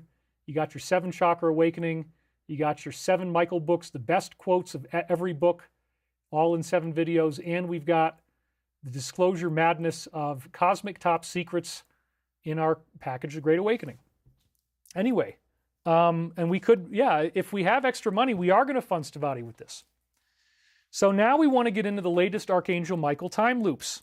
And remember, what did I say? We're doing these time loops based upon material that I brought through by intuitive remote viewing protocols in 1996 through 2000, and then it starts describing the present in 2022, and it's been incredible. It talks about COVID, it talks about the major political figures, all the stuff with the Alliance, all the stuff with the DS. This letter code is in there all the time. That's one of the things I want to do with some of the 20 quotes that I pull from each book for the course. You're going to hear how much they refer to the letter Q, how much they refer to the number 17. This is Michael making those statements back in the 1990s. It's dazzling. There's so much more to see if I give you the greatest hits collection from all 7 books than what I typically do here. But what we're doing here is that since last September, there were 21 missing tapes that were not in the 7 books. We've gone through all those. Now we're back into, I believe we're now into either book 5 or book 4. We might be at the end of book 4, beginning of book 5. But this stuff did go out on my website in 1999, but now we're also reading all the things I left out. We're reading the dreams. And what's so amazing is that I'm having dreams and I'm having readings, which is apparently this entity, Archangel Michael, speaking. So part of what we're going to talk about in the show, The Great Awakening, is this concept of angelic human ETs like Valiant Thor, like Saint Germain. Remember, Saint Germain predicted in the 1700s that Jesus and many other ascended masters were all going to return in the year 2025. That's what he said, 2025, and we're in that year now. In the 1700s, he said that. Human extraterrestrial, he carried around this box. We'll talk about how that was the looking glass technology. We had 2 donations come in. S. Nort or Snoremore. David, I do appreciate you doing this every Sunday. Your time and effort pays off for a lot of people. Thank you, thank you, thank you. Carrie Richens, the Gate program conspiracy is spreading on TikTok. Thank you, Carrie. We really appreciate your help.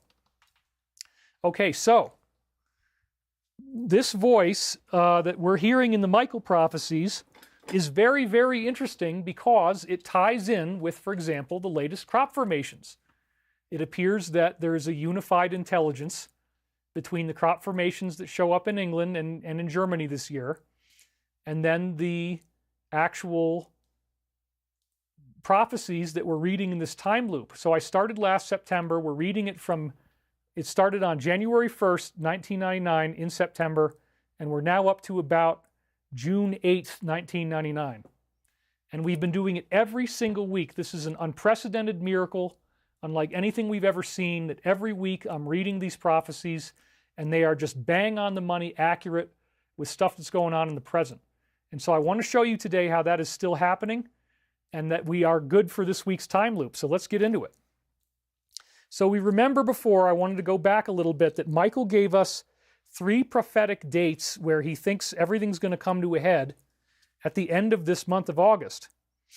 And so he's likening it to a toadstool. Now, a toadstool is like a nasty mushroom that grows, after there's a big rainstorm. The toadstool shows up, and it's associated with kind of like something that's gross, something that pops up. I think this is the threat of war. It's probably talking about the pending invasion on the ground. It's talking about Zelensky not willing to settle, all that kind of stuff. So the toadstool is developing. Everybody's kind of freaked out about what they're seeing. But here we go. I could indeed see the counterbalancing energies of Uranus and Neptune coming into play here. So again, the toadstool might be war, because it's a symbol of death. Like a dead body would have toadstools eventually grow out of the ground where it was. One could argue. The alignment of these planets in the heavens will also correspond directly with the alignment of your life in the physical. So he says, keep watching these situations as we have outlined them, and you will indeed see what we are talking about. And this is one of several prophecies that he gave, but this very specifically targets an exact date. Uranus is in Gemini, Neptune is in Aries, and they hit a sextile aspect on August 28th at 5:14 p.m. And this aspect is part of a larger astrological configuration involving a triangle that you can see there on the right. That's what it looks like, between Uranus, Neptune, and Pluto, and it's going to keep repeating in 25, 6, and 7. So how amazing that Michael has actually given us a date. He doesn't usually do that. And that's why I want to try to get this launch out so that you can start learning about the chakra awakening, that kind of stuff, as soon as possible. In fact, I'm probably going to do the 7 weeks of the greatest hits Michael prophecies ahead of the 7 weeks of Chris. So it's actually going to go on for more than 7 weeks, because you'll have maybe 3 weeks that are just Michael's greatest hits, and then we're going to start doing the Chris stuff, and by the time it's done, it'll be 10 weeks, I guess. So 2.5 months of content once you subscribe to this. And again, there will be payment plans available. So I really hope you'll join us. This is only 8 days away from Michael's 1-month deadline that he'd already given us, which was around the 21st. And I'll show you that one again. So this was an article written by Jessica Davidson. As Pluto enters Aquarius, Neptune enters Aries, and Uranus enters Gemini, they form a miniature triangle with each other, with Pluto trining Uranus and Neptune sextiling both of them from the middle. This is a big deal. And so again, it's this kind of funny oblong triangle that is formed between these 3 planets. You saw it on the chart before. And so what does it actually mean? Now, again, normal science is, astrology, ha, ha, ha, there's nothing to it. No, in the law of one system, the planets are alive and they have consciousness, and they have different consciousness effects. And so as the planets move around and they go into geometric relationships with each other, which we call aspects or conjunctions, those aspects do affect the way that your mind functions. And apparently this Uranus, Neptune, Pluto triangle has a very, very big spring-loaded effect on our planet. And she shows this historically over and over again. So let's see that again. What happens when the Uranus and Neptune go into sextile is you get a cultural renaissance and transformation of the visions and ideals that underpin society. That sounds exactly like the mass arrest, doesn't it?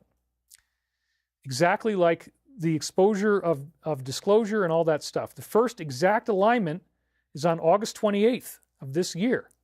When you put these transits together, you get something really special because they're very rare. And then she gives some significant historical proof, which we're not going to read, but you can go back and look at it. I gave you the link. She says, the old world is over, it's finished. We've reached the end. This is what she believes this aspect is going to do. It will trigger the end of the age of Western hegemonic conquest and colonization, and a materialistic reductionist view of scientism. The entire system will be overturned and transformed in the next decade and beyond. Amazing. This cycle represents the disruption and transformation of the visions and ideals that underpin our very society. Uranus represents the archetype of revolution and freedom. There you go. This is a revolution against the DS, associated with unexpected breakdowns and breakthroughs and innovative ideas. Neptune represents transcendence and idealism and is associated with collective dreams, imagination, spirituality, inspiration. Sounds like Ascension to me. This is the Ascension activation. I mean, Michael, remember, Saint Germain said it back in the 1700s. The Roswell alien, EB, extraterrestrial biological entity, EBE, said that they were coming back in 2025. Valiant Thor probably gave them the same date, although I never heard that. But these are human, in the case of Valiant Thor and Saint Germain, you're talking about entities that originated in Venus as balls of light. They project into human form, and then they manifest as a visible human to us that looks like one of us, but they have abilities that we definitely do not. And so they are the ones that are speaking apparently through the Michael prophecies. This is a source that if it projects in front of you, it's going to look human. Archangel Michael's apparently real. Supposedly the top angel in Jesus' pantheon of angels, who's actually directly responsible for defeating and destroying Satan. Take it for what you will. So again, he's telling us Ascension is coming this year, that it's going to be triggered by the arrests, that once people find out how evil these folks are, there's going to be this collective prayer. It's called a calling. And that collective prayer, that collective outreach of sadness and the yearning for God to come and slake our spiritual thirst leads to a tremendous worldwide renaissance that ultimately creates a galactic family reunion and a spontaneous change in the vibrations of this world. We saw that in some of the dreams the last 2 weeks. These post-first wave dreams. Post-first wave is an Ascension thing that's non-catastrophic. The first wave apparently creates some type of consciousness activation. It's really exciting, dude. I mean, I'm sorry if I'm talking too fast, but I got to get through this. So, Uranus awakens the collective imagination of Neptune. It fills it with new ideas and possibilities, and they then have to be grounded into something that is actually physical and practical. Neptune spiritualizes Uranus and dissolves long-standing ideas and structures that are ready for change. So this is right in the astrology. It's perfect. It sets up the arrest so beautifully. And Michael told me this. I didn't know that there was a conjunction. I wasn't paying attention to astrology. The readings from 1999 told us about this conjunction, and it's dead on the money. This allows new ideas to come through that transform our society over time. According to Richard Tarnas in Cosmos and Psyche, Uranus-Neptune cycles coincide with cultural renaissances and shifts in the cultural artistic imagination. Yeah, imagine what's going to happen if we get disclosure, we find out we're not alone, that angelic human ETs are projecting into our reality. That's going to change everything. Widespread spiritual awakenings. Boom, there's the first wave of Ascension. And the birth of new religious movements. Well, spiritual. Let's not say religious. That's one thing I'd change about her writing, that's all. Rebirths of idealism, utopian social visions and movements. New philosophical perspectives and metaphysics, there you go. New cosmologies and breakthroughs in scientific understanding. Collective changes in the psychological understanding of the psyche. It all sounds like Ascension, which is a utopian social vision, that there's no more war on Earth. ETs come back. It all sounds very exciting, but, here it comes. These periods also create widespread spiritual, philosophical, and political confusion and disorientation. That's why you're not sleeping. That's why everything sucks right now. This is because it undermines our assumptions about reality and dissolves established structures of belief. So this occurs on August 28th at 5:14 p.m. Does this mean that some part of the plan will come to fruition around that time? It could. What if the small country starts doing a ground invasion? What if that triggers all this crazy stuff to happen? 2 more donations here. Aaron F., only to share. I had a dream of the Ascension. I bursted with light. I am confident. Thank you again, Brother Thor. And then we also have Carrie Richens. I've mailed you the future blueprints of healing technology, black hole stabilization, quantum tunneling, and more. Thank you very much. Charlie Winner. Be the Whole You posts a new video every week here on YouTube explaining the planetary alignments very well. Check it out. It's very interesting. Kelly Martin says, yes, we have global PTSD. Ooh, there's a woodpecker right outside my room, says Victoria Lancaster. That's a great synchronicity. I love that. Use natural beef tallow, moisturizer, and lip balm. Thank you for reminding me. Wonderful, wonderful. Winter in August, ha ha ha. The Uranus sextile sounds kinky. Oh, come on. Paul Cannon. I get it. I know where I'm not going to make any Uranus jokes, okay? I promised I wouldn't. How else do you get through this? You know, I'm not going to do it. Sorry. But you can do it. You can do it for me. 4,300 viewers watching live right now. So very exciting. Is the plan going to come to fruition around this time? Is there going to be some strike on the UK because they're not willing to come to any agreement? Is there going to be some counterstrike if they do a ground invasion? Is that going to suddenly set off your phone? Is that why they've got troops in D.C. right now?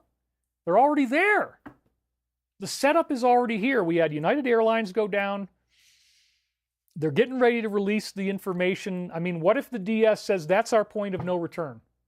When they release those grand jury transcripts from GMAX, and she says he's not guilty, he never did anything wrong, we can't let that happen. We need a really big distraction before that's going to take place. Well, that could be next week. So again, I don't know what's going to happen or when, but it's extremely thrilling and compelling and exciting that we're building up to this point. Who knows where this is going to go, you guys? I don't know, but it's very exciting. So this was another prophetic dream I had about this time window. I want to bring it back again. Since my friend and I had already graduated, we were granted a reprieve from school for the next month. Everyone else was still in school for another month, and that was why the classes hadn't ended yet. But since school had ended, we were now moving our stuff out of there. So this suggests, again, the main line there, everybody was in school for another month. And this is prophetic maybe of a 1 month remaining timeline. So this would bring us to around August 20th or 21st, about the 21st. And that date that was just given in this dream, again, my friend and I had already graduated. We had a reprieve from school. This is like the people who are already on the more ascended track, who are aware of the plan. They're aware of all this stuff. They know what's coming our way. They're excited about it. They don't have to be in school, but everybody else is still in school, which is Michael's term for you're suffering. You're not sleeping, you're nervous, your anxiety is very high. All the stuff we've been talking about, crisis in your life.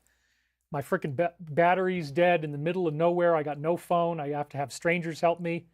It cost $475 to get the tow truck, $370 for the battery, $200 to get the battery put in. I mean, I got hit this week financially, but I've, thanks to more donations, I'm fine. I've got everything covered. But yeah, when we do this launch and or sell my house, it's going to totally save my life. You guys have the power to save my life.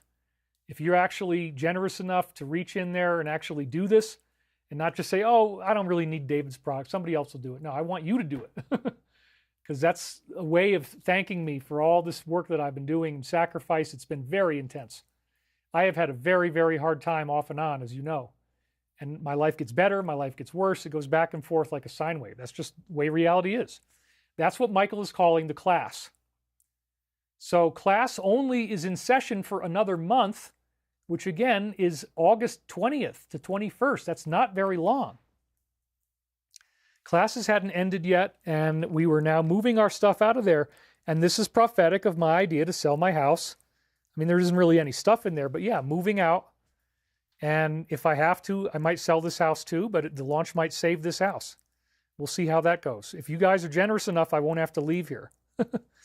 But if I don't make enough money, I do want to sell this house just so that I can really be free of all this and move on with my life. It's been long enough.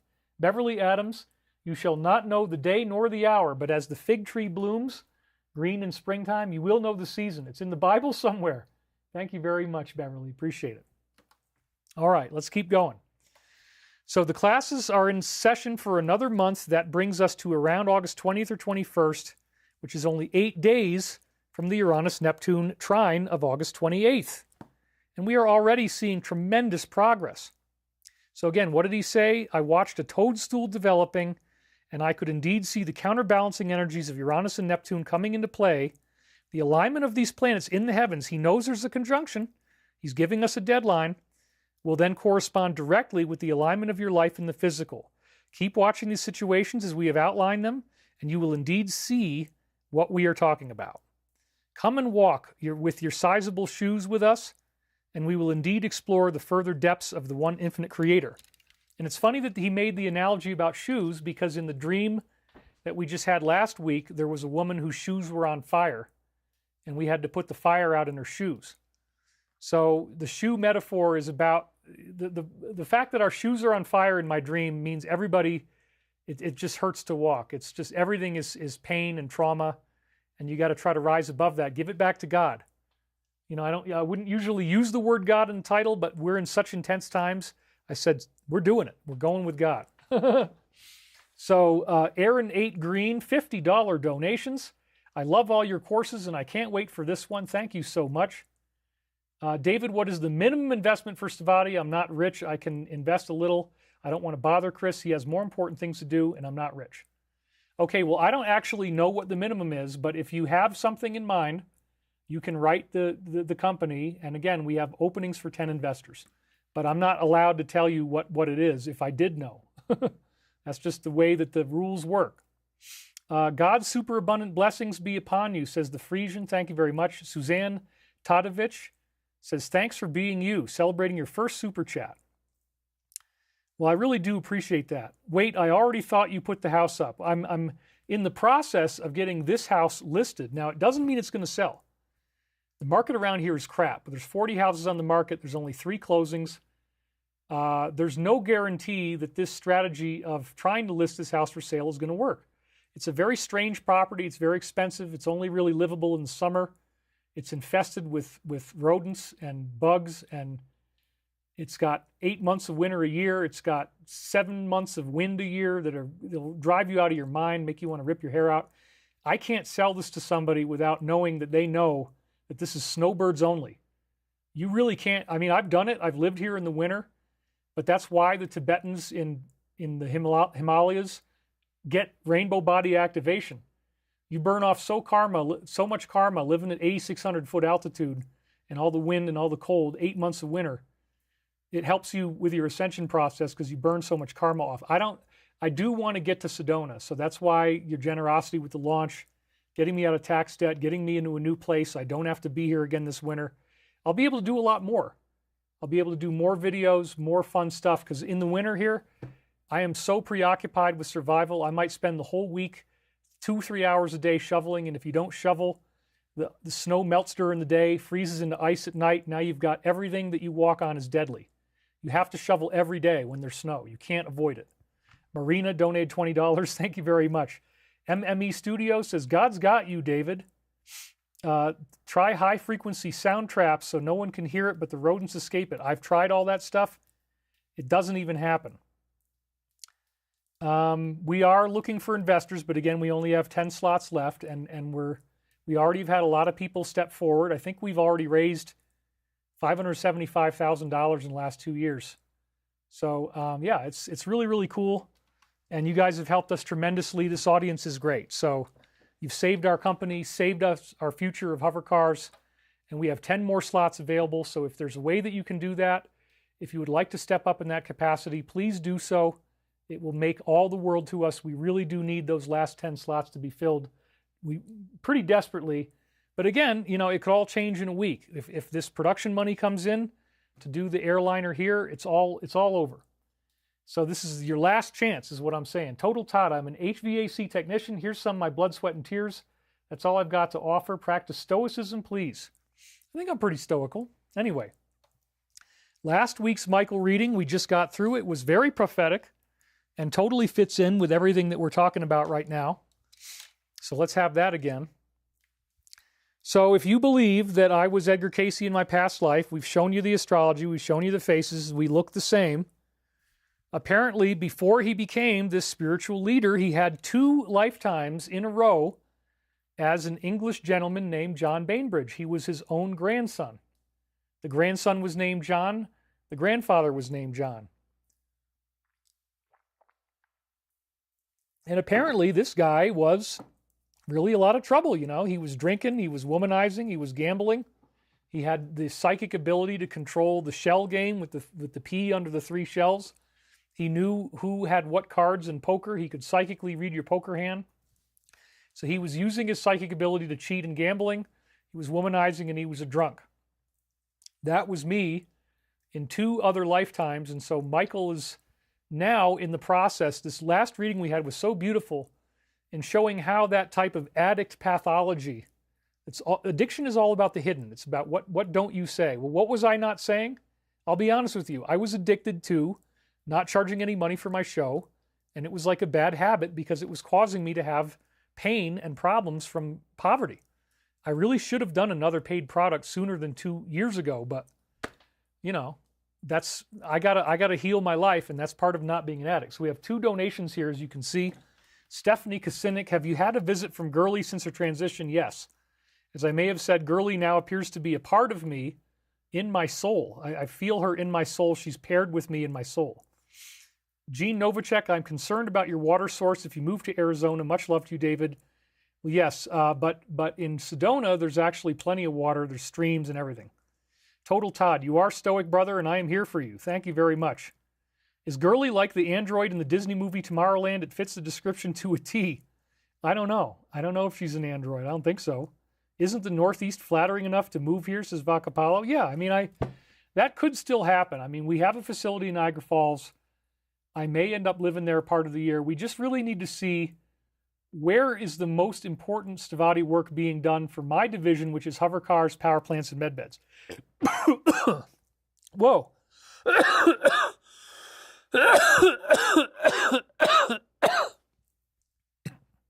That's a little demonic attack, huh? I'm not even sure how that happened. I kind of like burped and choked at the same time. It's pretty awful. Okay, so David, I love your show, says Danelle Mogab. Niagara Falls is a dump, man. I know what Niagara Falls is like. The point is, we're going. Careful, David, you're talking too fast. Relax. I will try to relax. So, yeah, we know that Niagara Falls is run down, but we're going to try to bring back manufacturing and jobs and building new buildings, new facilities. That's part of what we might do there. It really depends on the government, how they treat us, but we have a number of states that have given us proposals on places we can look at. We've had Florida, we've had Tennessee, we've had Georgia, we've had Colorado, we've had Arizona, we've had Texas. I mean, it's anybody's guess as to whose offer we're going to take, and we might have more than one facility. There's stuff we can do in California. So I just don't even know, like, where am I going to need to live? But I think that if I have a place in Sedona, it'll be a nice home base for me as we figure all this out. It keeps me closer to the headquarters in LA, where we have our current headquarters, and so I can get there in like 9 hours or something of driving. Not a big deal. So, again, I had this past life where I was, you know, a drug addict and a womanizer and really lived a, what you would call in Christianity, a sinful life. I was a sinner. But they said in the Casey readings that in the second John Bainbridge lifetime, we had gotten trapped on a ship. There wasn't enough food. Everybody was starving. And I apparently gave the last of my food to this little boy because I wanted him to eat. And I was willing to give him the last of my food, and I died in that lifetime. John Bainbridge died. He gave the little boy his food. And the boy, I don't know what happened to the boy. The boy might have lived a little longer. But the Casey reading, speaking again from this Archangel Michael level, because Casey's body would levitate when Archangel Michael came in. That was another weird thing, right? It was a very loud voice. It would rattle all the shelves, and you'd hear the spoons and forks rattling in the kitchen. So I don't want to be an addict. I don't want to live like that. But when Archangel Michael came through Casey, it's the opposite of John Bainbridge. It's God's angel defeating Satan. And his body levitated off the table. He was a levitating saint and made this huge, huge noise, which I then realized if Edgar Casey could do it, it obviously means Jesus had this ability too, because we're not going to say that Edgar Cayce could do something that Jesus couldn't do. That's ridiculous. I think John 14:12, Jesus says, as I do these things, these miracles, so shall you do them, and greater things, for I go unto my Father, Mother, God. One of those things would be this voice of power, this very, very loud voice that shakes the room when you're speaking. And it's a special trick about how you vibrate the wires of the reality that you're in with your voice using multidimensional consciousness. It's been shown to me how it's done. I can't do it yet, but I think I will be able to in the future. And it's going to be quite something. Marilu Howe donated $50. Thank you very much. What else did I get here? Lila de Jesus, or Jesus, donated $20. Wow, if you got Jesus in the name, that's pretty amazing. So, Inner Earth, I want to go to the Hollow Earth. Well, there is stuff inside the Earth for sure. Flagstaff is great. It's near the Grand Canyon. I agree. Flagstaff's another great option. It's probably going to be Sedona. Marilu Howe says, you are an important voice. Thank you very much. Near Nikola Tesla's first electric plant is where your first base is. That's right. Niagara Falls has some great history with Tesla. And it's part of why the Bell Aerospace plant ended up there. So, Cayce gave the last of his food to this starving child in the lifetime of John Bainbridge, and the being said that exonerated him from those lifetimes of karma. That in that one selfless act of giving that kid his last scrap of bread and keeping that kid alive a little bit longer than he was going to live, this selfish, womanizing scumbag, drug addict, alcoholic, gambler got rid of all the karma. He got rid of his karma. You can pay off your karma through suffering, and the suffering that he gave of giving that child the food so that he would starve but the child would live saved his life from 2 lifetimes of karma. So it said in the Cayce reading. So this has a lot of overlay with me now because I don't want to live in any kind of dirty, backwards way. I want to be clean. I want to have everything healthy and safe. And that's why, yes, part of my job is I can't be some guy out here who never sells anything. I have to have advertising, have to have a product. You can't do what I do if you don't sell something. And I've been able to kick the can for a really long time, but now we got to get back to work. So again, thank you guys for helping. Oh my gosh, we had 2 more big donations. We had £100. Thank you, David. Love your shows from Street of Something. And then Irregicide, UK needs a major hand. A lady the other day got 36 months in prison for praying for peace on the street. The government said it's anti-Islam and thought violence. I don't recognize England anymore. Wow. You have to tune into the wondrous energies on the land in Sedona. That's right. So anyway, thank you guys for donations. Those are really, really great. They help us so much. But regular YouTube income is not enough. I do need to do products as well. So we're going to do that. And I think you guys are showing a very good response. So thank you. So we were discussing John Bainbridge the other night. And then again, it was this idea of a shattered motorcycle, that there was a motorcycle that I guess maybe I had been the one riding it and it crashed or something. And so we have these various parts that went in together to create the motorcycle. We're picking up these broken pieces. Well, this is partly prophetic of us building aircraft out of parts, which we're going to be doing. But more importantly, it was prophetic of the battery going dead in my car. So I read this last week, and it was actually prophetic of the coming car problem that I would have, where I had to pull the battery out and get the new battery in. And again, he jumped up on the engine like a cat. It was freaking amazing. He's a hero. So we were walking alongside railroad tracks, picking up the aftermath of a crash. And again, this was prophetic of my big car problem. There was something that looked like a hang glider and a couple of other things. That's another Stavati reference because it's a flying vehicle. This is an obvious metaphor of my physical vehicle crashing. Because again, I was so tired, I wasn't getting enough sleep, just like what's been happening now with the fires and everything else. This is now strongly prophetic of my car breaking down in the middle of nowhere when I had no phone on Wednesday. And I said, it's an obvious metaphor of my physical vehicle crashing. So again, how does Michael do this? I don't know. But it's pretty freaking amazing that it keeps working like this, isn't it? I went to this house. I don't even remember why I was going. My mother and brother were outside on the back patio of 621. They were trying to have a party in the dirt places of the sidewalk. It looked dirty. I didn't want to be a part of it.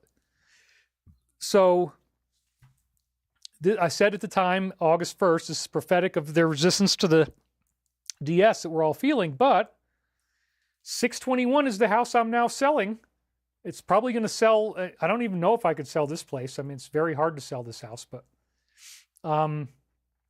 621, dude, it's priced right at wherever. It's an entry-level home, basically, for a family. They got a double-wide lot. You know, it's affordable. It gets you out of the city. Apparently, the real estate in upstate New York is going nuts because everybody's fleeing New York City. So when I bought it, it was at 120. Now it's at 275 just by sitting on it. I never even put furniture in there, but just buying it and holding on to it for, what, 6 years? It's more than doubled in value. That's a darn good investment. This is you want to buy low and sell high, right? So anyway, I'm selling this house, and in this dream, I say, I don't want to be a part of it. It looked dirty. Well, I don't think the house is dirty, but anyway, so it's got multiple levels of prophecy to it. And then Michael says, an upgrade from filthy situations to something much more luxurious awaits you. Well, this was also prophetic because my battery going dead was a filthy situation. You saw me read this last week. If I have enough money, I can actually buy a nice car. My car is a 2006. It's basically 20 years old. So, I mean, yeah, it's a Range Rover, but it's not expensive, you know, and it takes a lot of money to keep one of those up. But you need, the reason I got it, first of all, anything newer than 2006, they can remote control your car and crash it. So I've never wanted to buy any car newer than 2006, and I never have. Every car I've ever owned has been 2006 or older because Pete Peterson said that was the year that a secret order went out that they have to have this remote driving capability installed secretly in every car, which means if somebody wants to murder you in your car and it's newer than 2006, all they got to do is drive you off the road and you will lose control of the vehicle and you won't know what's happening. That's also why I keep a hammer behind me, behind the driver's seat, so that if that were to ever happen, if I lose control of my vehicle, I have a hammer, I can smash out the glass and jump out the window. And I'm always thinking like that. That's why I didn't want to bring my phone with me. That's why I got trapped out there at the spring. So, and I also think that this has to do with this house. I mean, the garage here, it's a log garage. It's absolutely infested with mice. And so your car is completely filthy. And you can get hantavirus just from breathing mouse pee, which probably is what happened to me in Canada last year because I drove 2 days, one day to the airport, and then I had to get my passport, and then again the next day to the airport to actually fly to my vacation last year, which I'm not doing this year. I canceled it, by the way. I'm not going to Canada this year at all. I've ruled out vacation. I just want to focus on getting this launch done for you, getting myself cleaned up, figuring out what I'm doing with these houses, all this kind of stuff.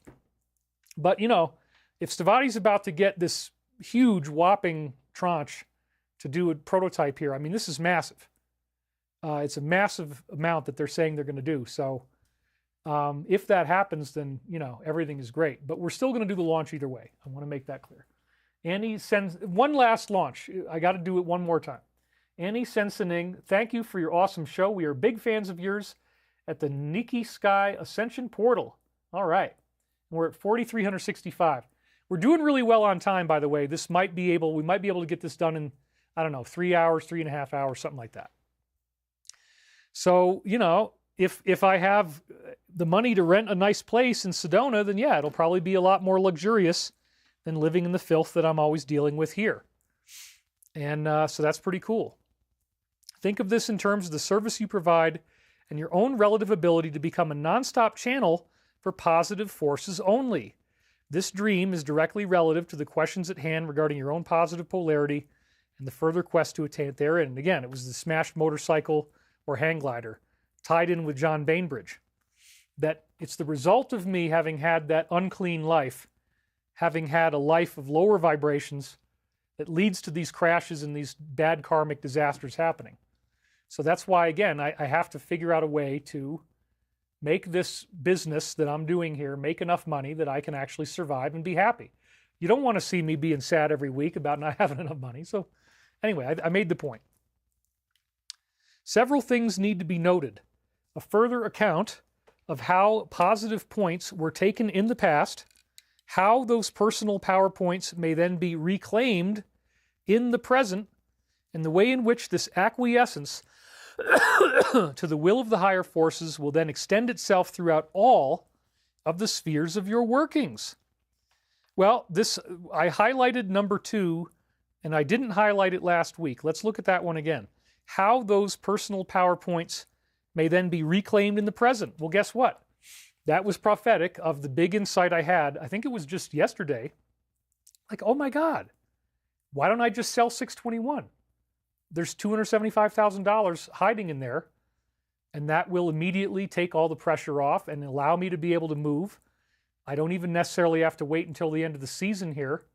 If I do decide to sell this house, or if I try to, I could move out and have this studio not be here. I don't want people looking at all this gear when they come in. I mean, they probably will, but we're not going to use new photographs of the downstairs because we don't want to broadcast that all this stuff is in here to everybody in the public. But anyway, upgrade, filthy situation, something more luxurious, how personal PowerPoints can be reclaimed. That's actually talking in part about the equity that I have in this property. So that again was prophetic, very amazing. Acquiescence to the will of the higher forces will now extend through all of your workings. This is so important because, I've spent so much time in fear and agony and pain and suffering.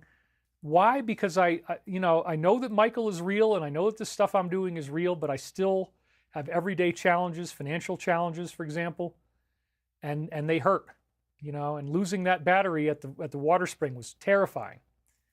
So when you learn to trust in God, to give it to God, this is really why I titled it, was because of this passage, acquiescence to the will of the higher forces. Vak Apollo says, can stick shift engines be remote controlled? Oh, absolutely. Absolutely. It's not like you're safe if you got a stick shift. It's got to be more than, it's got to be older. 2006 is the newest car you can get if you want to be safe. Total Todd, I drive an old truck for the same reason. I've put 2 engines in my 07 Chevrolet Classic along with lots of TLC. In Mercedes, BMW, those are good. Have you thought about making model kits and toys of Stavati products for extra income? Absolutely. We are talking about that right now. I drive a 2006 minivan, 90,000 miles, and it works great. Don't pay them any mind, David. We got trolls, I guess. Surrender, allow God, the higher power. That's right. And Carrie Richens, I finished the math Nikola Tesla didn't see. Thank you very much. All right, moving on. Acquiescence to the will of the higher forces extends through all of your workings. The metaphor of the physical, I read this to you last week, but now I highlighted this part in yellow. The metaphor of the physical vehicle, and remember my vehicle just broke down. It was really freaking scary.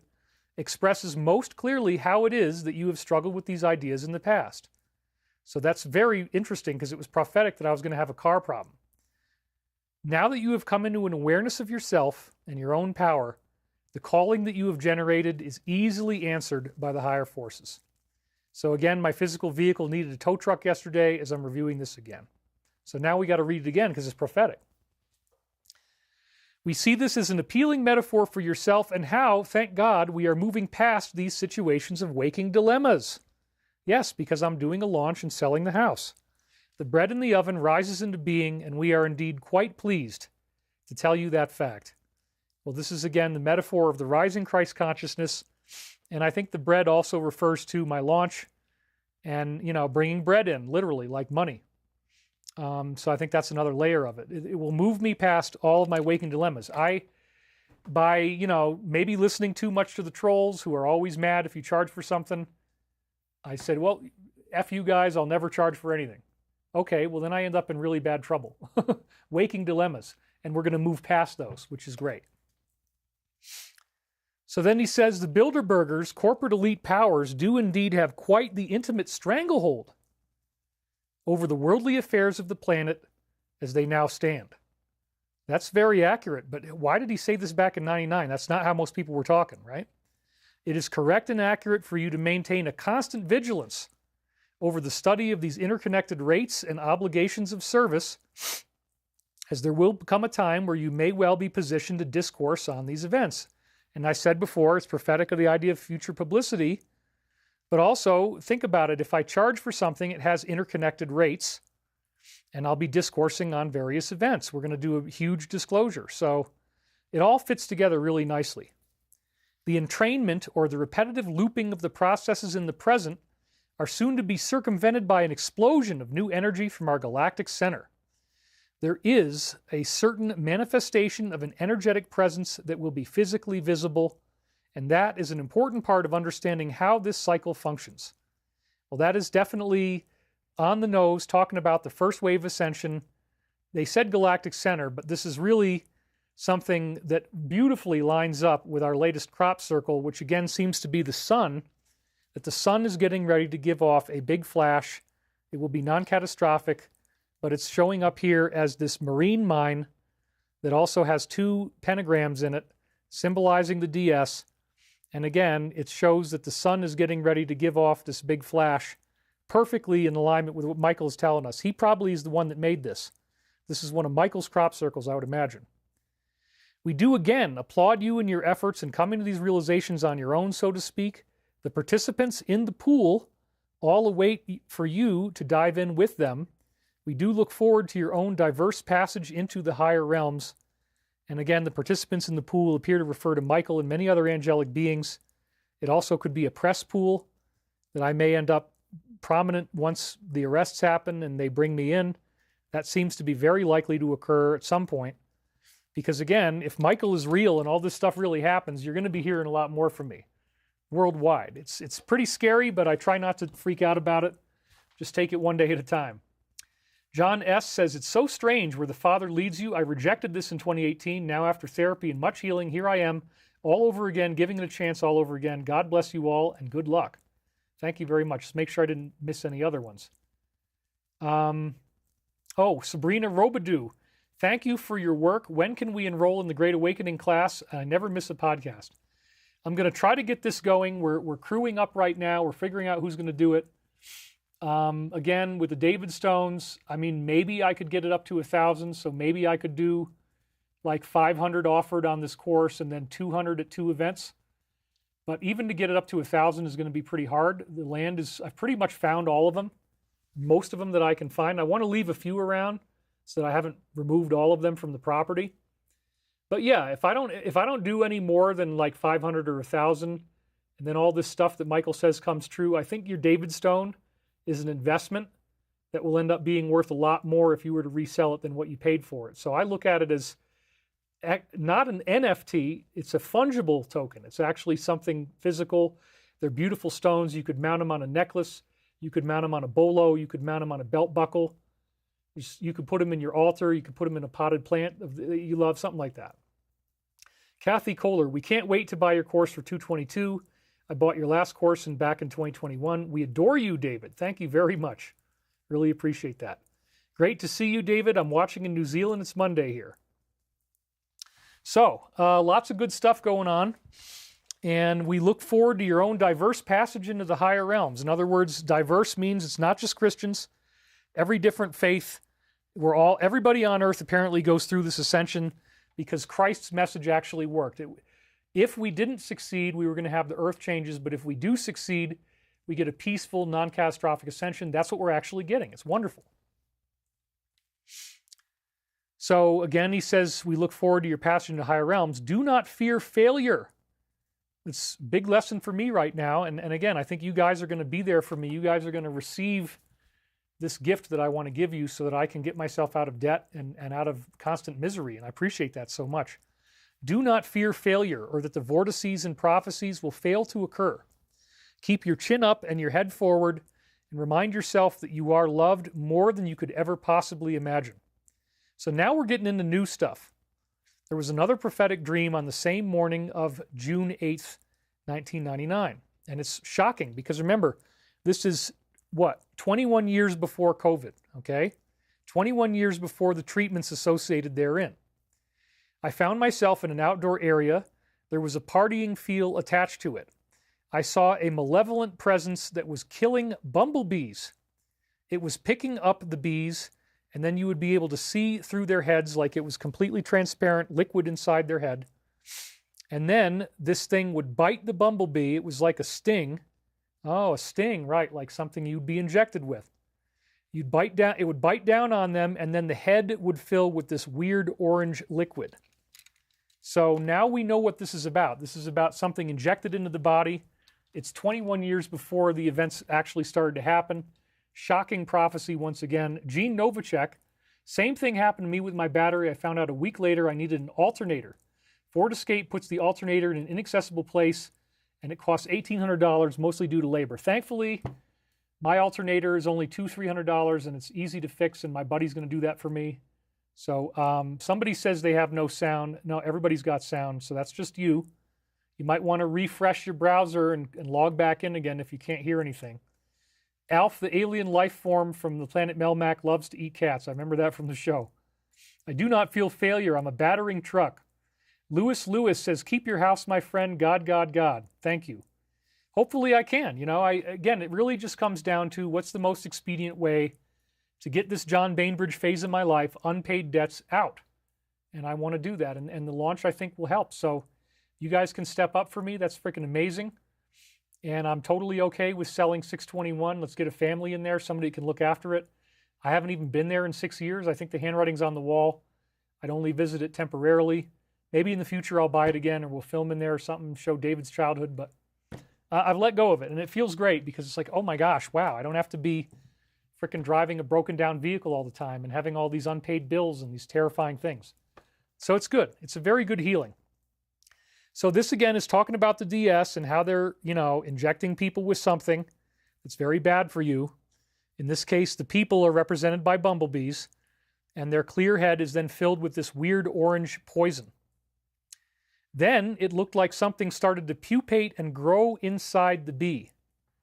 Uh-oh. Well, that's like, you know, it's actually the same thing we had, that alien invasion in the tree. Remember that, with all the disgusting sacks hanging off of it, and I'm throwing rocks at it, and they're falling, and then they're splattering into this green goo. Same kind of concept. It's the alien invasion, and what's pupating inside of humanity is an AI that it wants to take over your body. That's what we're really dealing with. It's an AI that wants to use nanites to control you. That's the final phase of the plan. Vak Apollo, isn't the IRS soon to be gone for good? It doesn't mean I'm not going to pay my taxes. Doesn't mean I get to leave that alone. But thank you. So it looked like something was growing inside. This creature seemed grossly indulgent to me. It attacked and poisoned many of these bees in a row, like 17 of them. Prophetic of the inoculations, and it is also interesting that I chose the number 17. So again, 17 is the answer. The Alliance is what's standing up to this. We're all going to learn that they did this to us, and people are going to be really mad, and that's why they always quote, where we go one, we go all. Because that's from a movie, White Squall, in which this sea captain gets lost at sea in a big giant storm, and people die, and then he's held accountable for, why didn't you do more to save this guy? And I think the Alliance's biggest fear was, well, you allowed them to do this to us.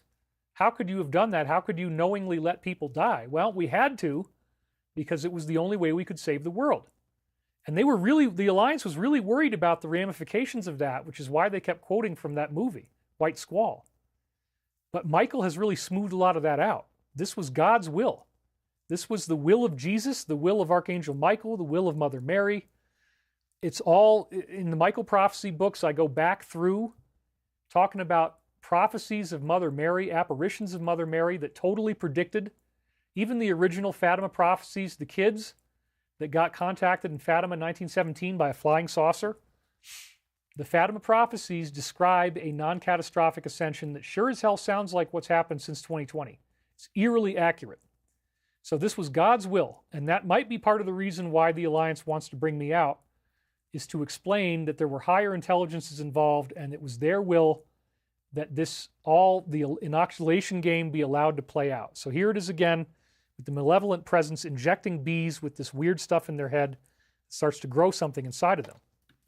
Ed Crater, we lost a beloved cat today. Prayer for Foofy. Thank you. We're so sorry. Thank you for letting us know. Yes, we pray for Foofy. Thank you. I'm so sorry to hear that, man. Then the creature became human. It was now a guy standing there. Again, this shows that there were people doing this on behalf of these entities, these demonic, satanic beings. I asked him if he had any stings on his lips. It looked to me like he had been stung pretty badly by one of them, but he said no. The metamorphosis that happened after he stung the bees was quite disgusting to watch. It was very gross. This is, again, a graphic description of how they're trying to change our human genome. We're learning more and more about that. Then there seemed to be a certain level of focus on the maple tree in the backyard of 621. Again, the notion of trees. We just had that infestation on the tree in the previous dream. I am not sure what that was all about. It segued into a situation where we were driving to an area in a big black Cadillac type of car. I was with my father and brother. Well, this may again be prophetic of future success where I could actually afford to drive a Cadillac. I don't think I would. But anyway, that's interesting. There was a whole aspect very much like downtown Schenectady we were going through, part driving and part walking. We were going down the middle of the road. These black guys were coming up to us and acting like we shouldn't be there. They were being very threatening. So again, I believe this is symbolic of the uncertainty and fear we are all going through now collectively. The fear of being alone and being attacked and all that kind of stuff. As we went along, we eventually came to the building we were looking for. Once we got inside, there was interest surrounding a secret compartment within the gym. I found a series of secret panels, but one especially that you could open up leading into a new area of new seats and a new part of the changing room. It seemed like there were some great secrets in there that I was trying to uncover. Now, why would it be the gym? Okay. Gymnasiums and dreams symbolize athletic exertion, working hard, getting physically fit, getting yourself in shape. That's what this is about. And it's about getting our spirit in shape, learning to stand up, learning to have good boundaries, learning to take a stand against evil when we need to. And so this is what we're all doing. We're looking for the secret compartments in the gym, which gives us great secrets that we are now uncovering. And that's what's happening. So this is interestingly prophetic in dream lingo. It means we are learning not to be bullied. Okay. Then we have another dream and reading that come in the next morning on June the 9th. But at this point, we're 2 hours and 15 minutes in. And dude, I have to pee so freaking bad. It is like biblical at this point. And I'm like, dude, why did I wait so long? I don't know. Well, maybe I'm a stickler for self-punishment. But anyway, yeah, so what we're going to do here is I'm going to, once again, run the bear encounter video, close encounter of the nerd kind with a bear. I haven't even had a chance to watch this yet. I haven't even had a chance to actually see the video. But this is something where I'm going to mute my microphone real quick. I'm going to then put it back on. You're going to watch me talk to the bear. I mean, I don't know why I did this, except to say that in Canada, when the bear comes into your area, you're supposed to haze the bear. That means you get angry at him, you yell at him. I didn't want to do that. I said, let me just talk to the bear in a calm and relaxed way. And you know what? Since I've done this, he hasn't come back. I haven't had any other bear encounters since I did this. So being fearless enough to go out on the porch, confront the bear. I do not try this at home. It's very dangerous, but this is what I chose to do. I confronted him. I faced my fear. I showed that it was my land. I asserted dominance over the space, and he never came back. I haven't had any other bear problems. So this actually worked. And it again just shows, oh, David, I looked up the symbolism of the Cadillac. It is prestige and innovation. So yeah, this is the ability to confront a bear like this. Again, it's like what I did with the moose. It's the most dangerous animals in the forest, and I'm interacting with them.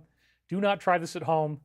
But I have enough trust in my own guidance, my own spirit, that I was willing to do this. John S. says, it's funny, I'm watching from the beginning. I have no idea what's happening in real time, but somehow the current dialogue is matching my current thoughts. How interesting. All right, well, please let me get out of here and pee. So I'm going to mute my microphone, and we'll be back in just a minute. Let's see. So yeah, I'll leave it on this one. We'll leave it on 5. You can see me coming back. So I'm going to mute the microphone, and then I'll be right back to you guys at the end of the video. Here we go.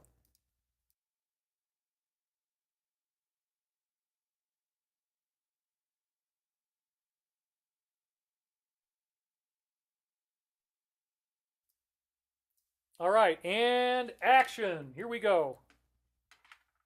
Oh, crap, you guys. A big black bear. This actually is scary.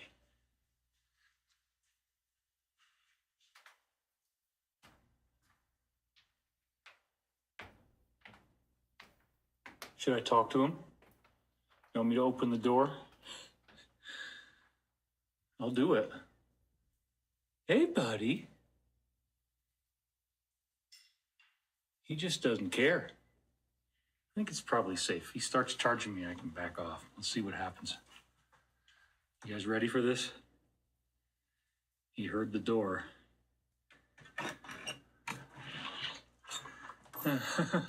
Hi, buddy. It's just Daddy. It's just me. I'm not going to hurt you, okay? If you want food, you can have some. You be a good boy. Okay? You be a good boy.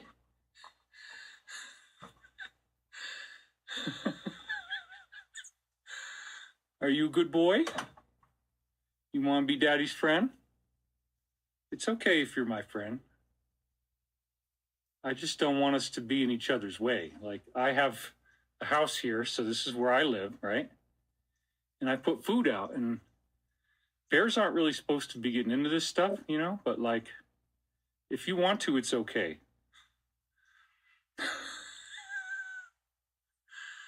This is really freaking crazy, you guys. Hey, what are you thinking? All right, I'll leave you alone. I'm going to go back in the house. It's nice to meet you, Mr. Bear. Nice to meet you.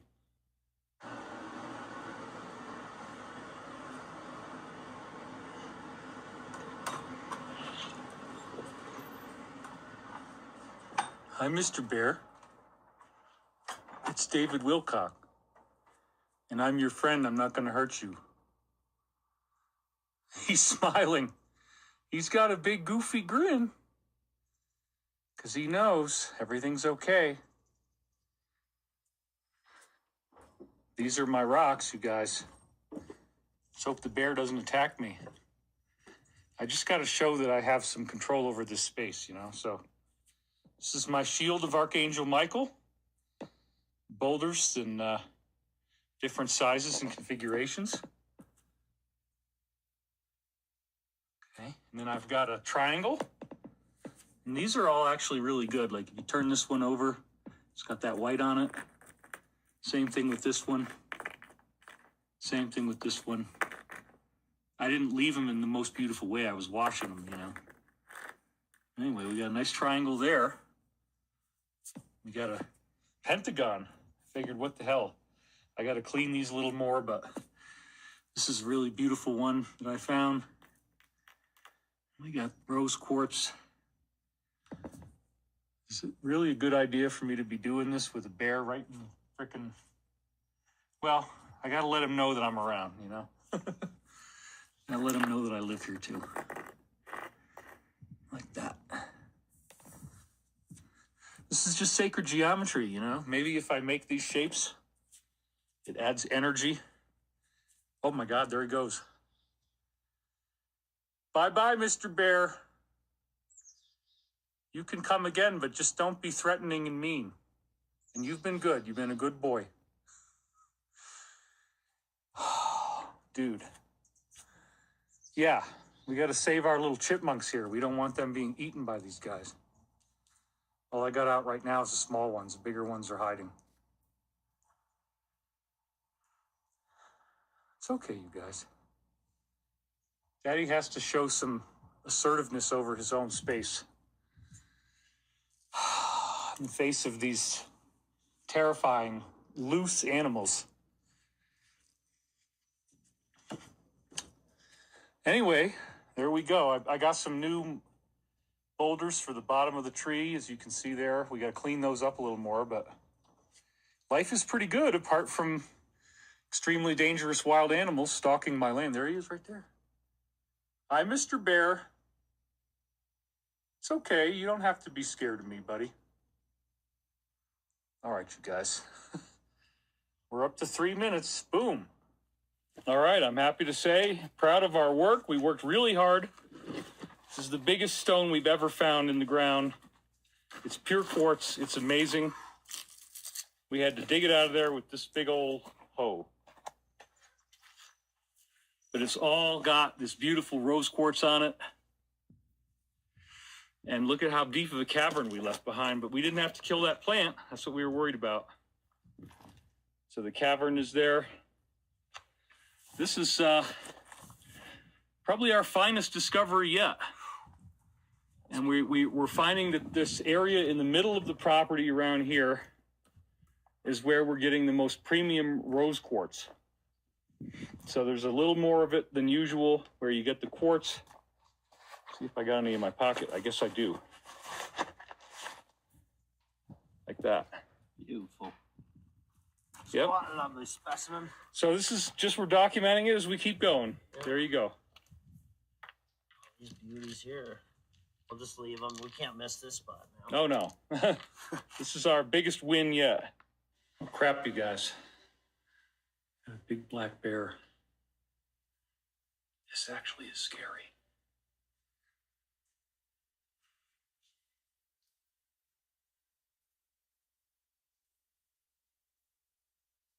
Should I talk to him?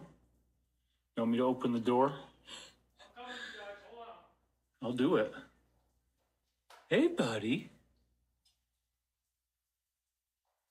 He just doesn't care. I think it's probably safe. If he starts charging me, I can back off. Let's see what happens. You guys ready for this? He heard the door.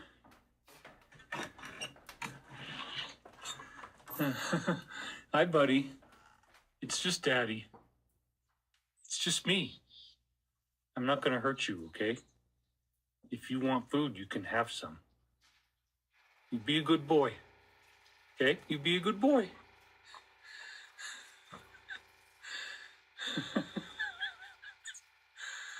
Are you a good boy?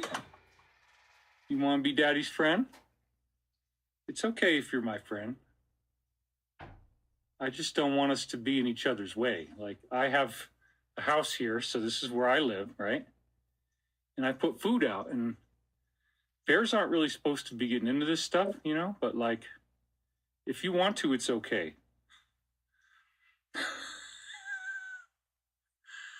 This is really freaking crazy, you guys. Hey, what are you thinking? All right, I'll leave you alone. I'm going to go back in the house. It's nice to meet you, Mr. Bear.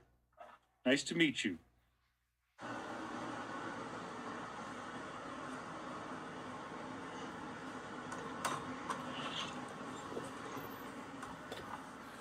Okay. Hi, Mr. Bear. It's David Wilcock. This was so scary. And I'm your friend. I'm not going to hurt you. He's smiling.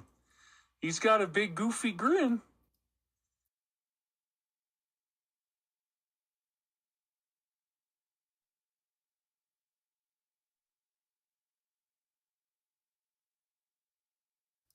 I just got to show that I have some control over this. Okay, so this is my shield of stop of this. And we're back. Thank you guys for letting me get that done. Oh my God, I needed to pee so bad. Did the bear ask David Wilcock what's for lunch today, says Wade Woodruff. Monica is most likely more dangerous than the bear. I know this, yeah, I'm aware of that. But the bear, I think still, for whatever reason, it just freaks me out a little bit more to talk to a bear than to talk to a moose, because I've had more experience with Monica. This was a new animal that I hadn't seen before. All right, I'm just going to close that out. So let's get right into it again where we were. We're learning not to be bullied. And now we're going to have a prophetic reading that shows up the next morning along with another interesting dream. This is a very strange Ascension kind of dream. We still have 4,100 people watching, so I hardly lost anybody from going to the bathroom and letting you see that bear. I had some awesome telekinesis going on. It seemed to be a combination of my college New Paltz, my high school, and Virginia Beach, Virginia, all rolled together. I was definitely going in once again and cleaning out my locker, only this time I found a ham, and I ended up throwing it to my classmates. Well, this is very on the nose, isn't it? But look at this. We were all breaking down the high school and getting out of there. Once again, it's that same deadline message that he gave before, because remember, the deadline dream that was only 10 days away from the Uranus-Neptune trine, that deadline dream said we only had 1 month more of school left and then no more high school. And in this case, we were literally breaking down the high school and getting out of there. It's again the metaphor of selling 621, which is the house I lived in when I went to high school. And then I am reaching into my locker and finding a ham.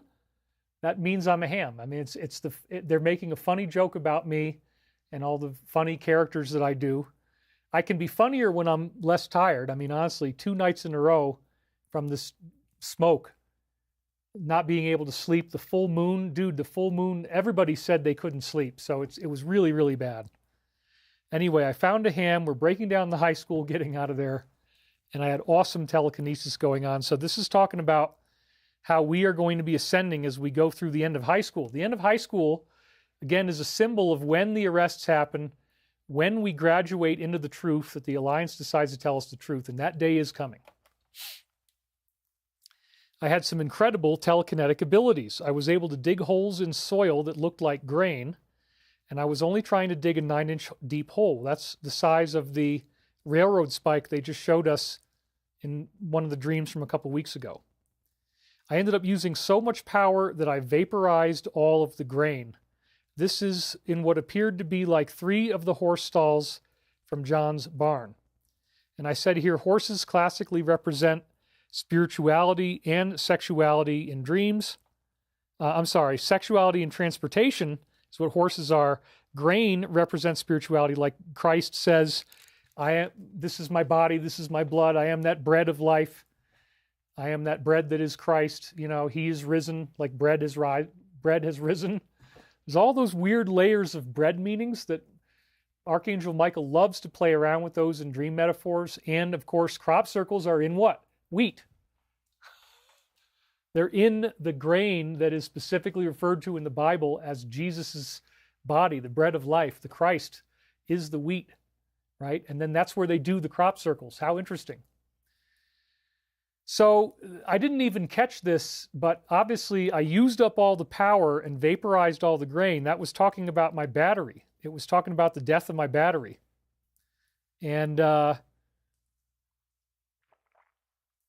I think that this is basically saying that we're all kind of burned out of our physical energy. The horse represents your physical root chakra energy, the red ray level, sexual energy, and yes, I have been running low. And what's interesting is that if I haven't had enough sleep for more than one night, if I'm missing sleep, which I've had that been happening for various reasons, my blood sugar becomes way more important.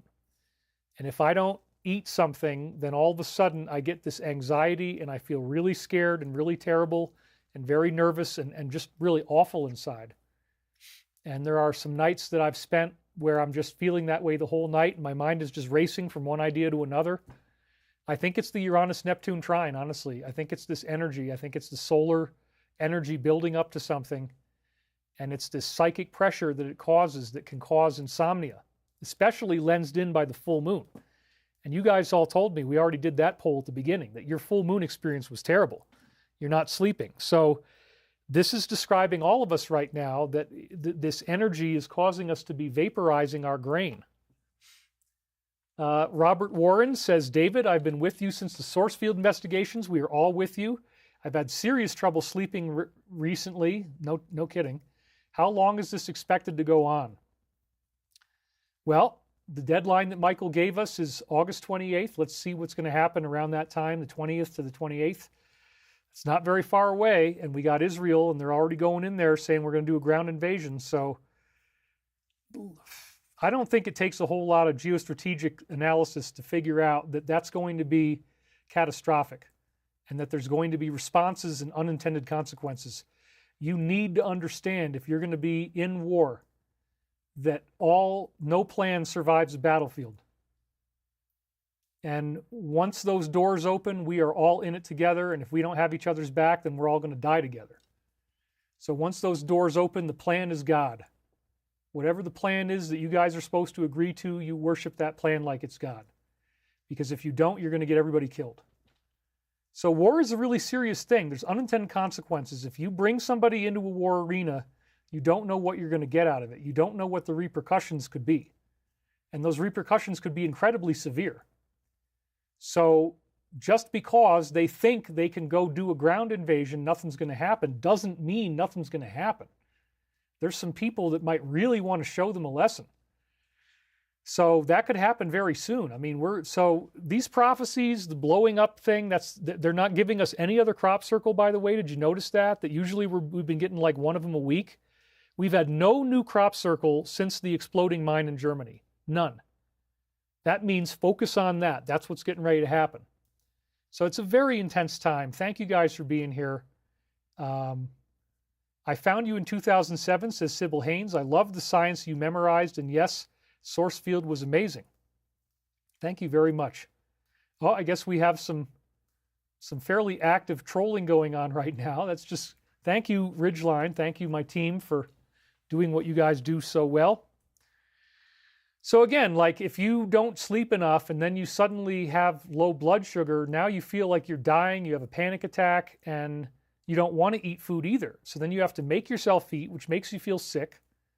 You force yourself to eat, and then all of a sudden you feel better and everything's okay. So, yeah, I did get these sleeping pills, and sometimes they work and sometimes they don't. I'll get like a binge of sleep where I can get like 12 hours in one night, and then I can't get anything for 2 nights. And having the battery go on my car, that really freaked me out, man. That just really tweaked me out. I was so scared for a while. And that when you have a trauma, that reverberates inside you like that. So, oh, man. All right, so this is talking about all of us and how our grain, which is the Christ power within us, is being vaporized because we're all under such stress right now. And it's the horse representing, again, our physical sexual energy. We're very depleted right now. The soil that I vaporized did look like barley or a similar grain, and after I made those holes, they filled up with something else. In the middle of the 3 stalls, there was what looked to be a large hot water tank, except that it was horizontally placed. Well, I first unsealed this in the Michael books on June 11th. That's the first time I saw it, reflecting the Knotted Root Brewery where I had gone to buy sushi the other day. I haven't done that in a long time. They have a little sushi thing there on Saturdays. And now I'm saying the hot water tank symbolizes the storage of personal power. And get this, 621 has a bad hot water tank. So we're going to sell it to somebody as is. We're probably not going to pay to have it replaced. They're going to have to, it's only like $2,000, $3,000. But how interesting that I'm about to sell my house, that the house needs a hot water tank, and that the hot water tank showed up right after I used telekinesis to create these fissures in the ground. It's like the symbolism of the burning of the battery. The hot water tank also kind of symbolizes the car, because I was out there to get water, and you put the water in little tanks. So I'm filling water into tanks, and I lose my hot water tank in the car. I lose the ability to run the car. I can't get the gas to flow, can't get the battery to turn over. It's fascinatingly time looped in a weird, super intelligent way with this car accident that they obviously knew I was going to have, this initiation that put me through a trauma and resolution cycle this past week. Just when everything was going great, boom, now you're back into the crap again. Okay, well, it happens. And they get the house having the bad water tank is so interesting that all these things are connected. David Bates, he was the usher at the fellowship in Virginia. He was floating around. We were making this meditation garden type of thing in the background. It was very beautiful. So this is talking about our creation of our ascension together. That's what I believe the meditation garden symbolizes. Similar to the stone work I've been doing that I showed you in the video. It was very beautiful, but then he was concerned that the kids would be distracted from wanting to study as a result of the meditation garden being there. He was saying that we would have to move it. Well, look at that. Just knock off the word it. He was saying we would have to move, that the meditation garden was a distraction from wanting to study. This is prophetic of me selling the house that I grew up in. Because again, I've never even been there since I bought it. My brother has used it. My mother used it extensively. I never went back. I never had the time. And I probably won't. I mean, I think my life is only going to get more busy, not less. So yeah, it needs a family. It needs somebody to live there. And this is obviously, again, talking about my selling the house. First they mentioned the hot water tank. Now they're mentioning that it's a meditation garden, which is what I was seeing it as. I was planning on going there for maybe like a week, but now it's like, wait a minute, I can't even go for a week. Until the Alliance does the arrests, I'm on this show, man. This is my job. I can't leave here for more than a couple days. So the house doesn't even have furniture. It'd be a big job to get all the furniture and buy all that stuff. And then for what? How often am I going to be there? So it was like this bulb went off in my mind. I said, oh my God, that's what I have to do. Solves all my problems immediately. I can pay for anything I need right away. If I need a car, if I need a lawyer, whatever the heck it is, boom, got it. All taken care of, which is great. So this is interesting that it parallels with my own awakening. That's what Michael likes to do. I was even considering how I could hammer nails into a building like a house telekinetically in order to build it. Well, this is clearly talking about the new fourth density earth, the building of the new house, the new earth. New heaven, new earth is the symbol of the new house. If I could direct enough psychic impulse power into the head of the nail to force it into the wood, I might be able to build a house myself with telekinesis. I wasn't sure if I would be able to do that or not. The abilities that I did have were pretty awesome. So once again, Michael is hitting us with these really cool ascension dreams, and I would gather that the answer is yes, you can drive in nails telekinetically. At that level of power, you have that ability, which is great. I mean, think about, you just hold out your hands and you can just build a house. All this stuff is, I mean, it's really incredible scene in the dream that we're seeing right here. We got 4,058 people watching right now. So again, Michael keeps giving us glimpses of the future and this glorious ability that we're going to possess. And then he says this is so weird. A rumbling newsquake rushed into Brazil. It sounds kind of like an earthquake. Well, yeah, didn't we just have that tsunami? Right.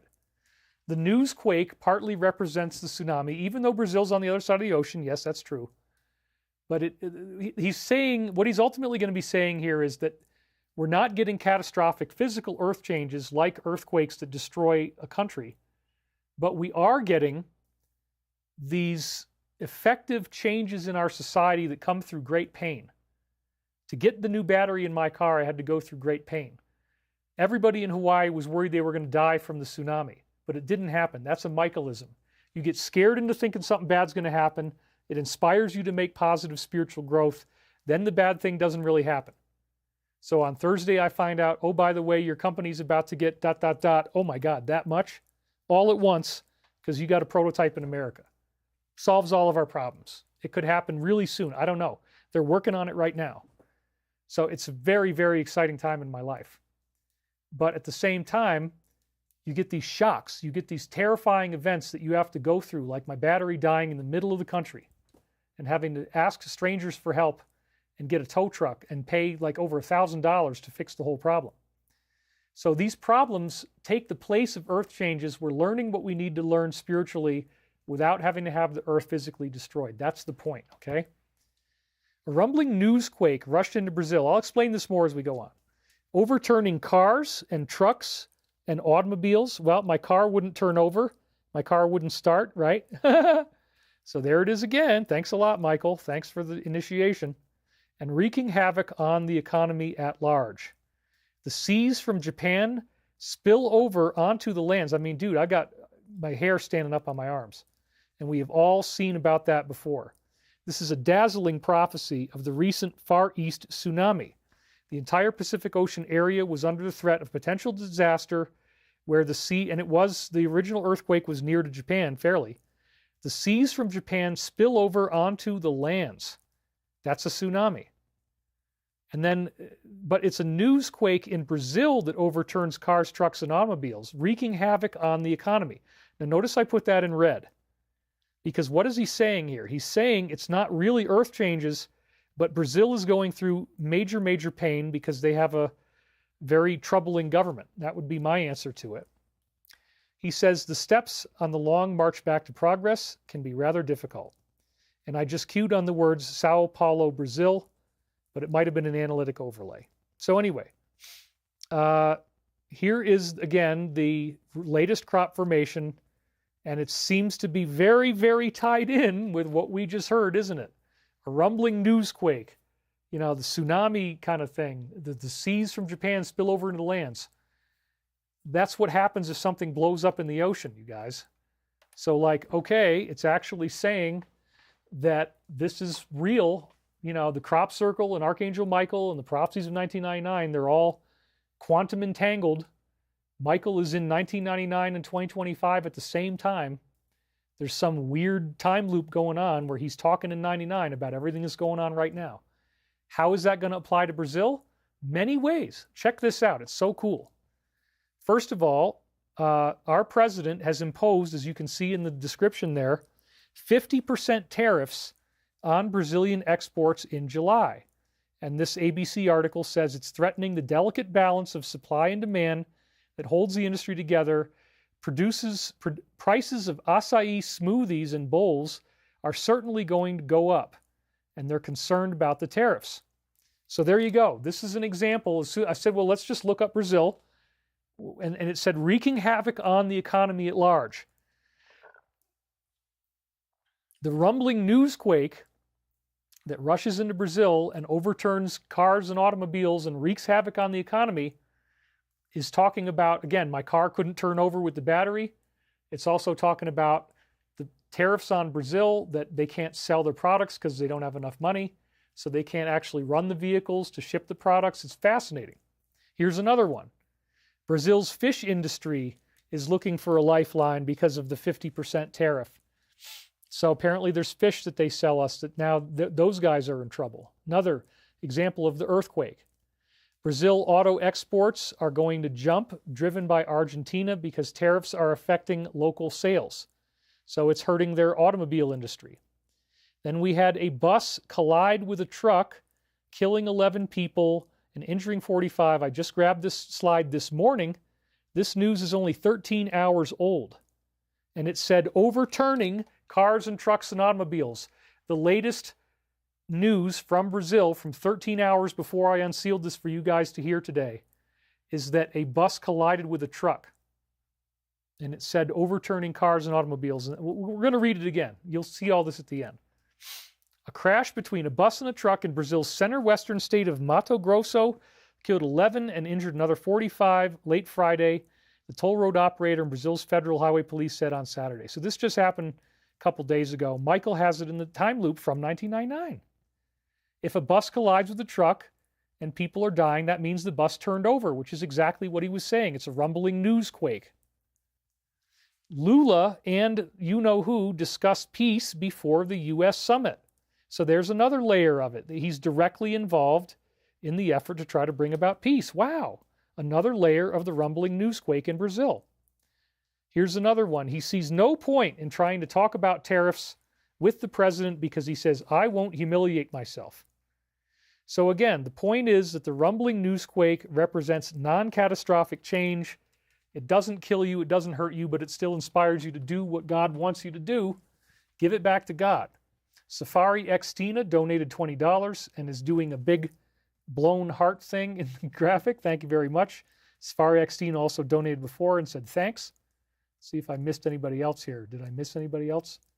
Oh, Robert Warren. We got that one already. Yep. Okay, great. Reason why so many people will suffer insomnia, says Heike Johannes Alho.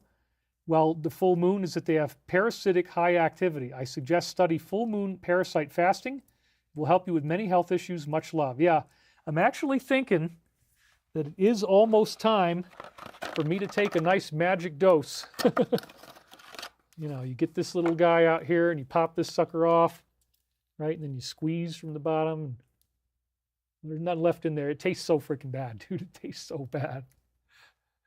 You're not supposed to do that. Oh, I know. But I mean, $9, Tractor Supply Hardware. But it's way too strong most of the time. So I haven't really been doing this, but yeah, I think it might be time for that. I think you might be right on that one. I'm wondering if some of what's going on is that I just need to hit it hard and, you know, then take probiotics to build back. It doesn't taste that bad. Well, you got to get used to it. It's a very strange thing. What is that? It's horse paste. But it also has other qualities, and they'll tell you in the sidebar if you don't already know. I'm not going to say it. So again, non-catastrophic change. It doesn't really kill you. My car wasn't really dead. Everything was fine. It was just a battery. The tsunami didn't really kill Hawaii. It just made us think it was going to, which got everybody really jacked up. It's very fascinating. All these things are happening in Brazil, including the bus. What was it? A bus collision. Let's see that part again. I'm going to make sure I got it right. Bus collided with a truck. Doesn't say anything more about the truck. Okay. So, Michael says, on the jet, it will appear that 2 were obeying orders and 1 was carrying them out. In fact, it was a huge theater or arena of spectators, all of whom were responsible. Now, that is something that back in the day when I first put it on the website, it was 1999, and then 2001 happened and we had 2 towers go down. They got hit by planes. If somebody's piloting the planes into the towers and then they come down, on the jet, it will appear that 2 were obeying orders and 1 was carrying them out. In fact, it was a huge theater or arena of spectators, all of whom were responsible. So this is one of the classic 9... prophecies. Once that happened, I went back and I saw this and I'm like, oh my God. And so that's part of what it means. However, what else is going on with jets? Well, they're getting ready to do a ground invasion. So is this talking about some kind of warlike event that hasn't happened yet that could involve a jet where 2 are taking orders but 1 is carrying them out? There could be something like that. Remember how the Israel war started? It was that crazy invasion that came in with these guys on these, flying hang gliders or something. But then the real people responsible would be the DS. It's the shadowy group behind the scenes, a huge theater of spectators that are all responsible. So then it says, the diseased chicken and mashed potatoes makes the wedding gown a little bit harder to wear. And we are not in agreement about that. This is prophecy again of what happened in 2001 and diseased chicken. Well, yeah, haven't we had all these problems with not only, it could be a reference to COVID symbolically, but it also could be bird flu. Yeah. So he's saying that don't worry about the fact that, the chicken population is under attack. It's about the wedding gown. It's about the bride and the bridegroom, the wedding of flesh to spirit, the ascension. That's the real focus of where we're all going here as a species. So the diseased chicken and mashed potatoes, these sicknesses we have, make the wedding gown a little bit harder to wear. Very interesting wording. He uses dreamlike language when he's talking to you, symbolic wording. It's very beautiful, actually.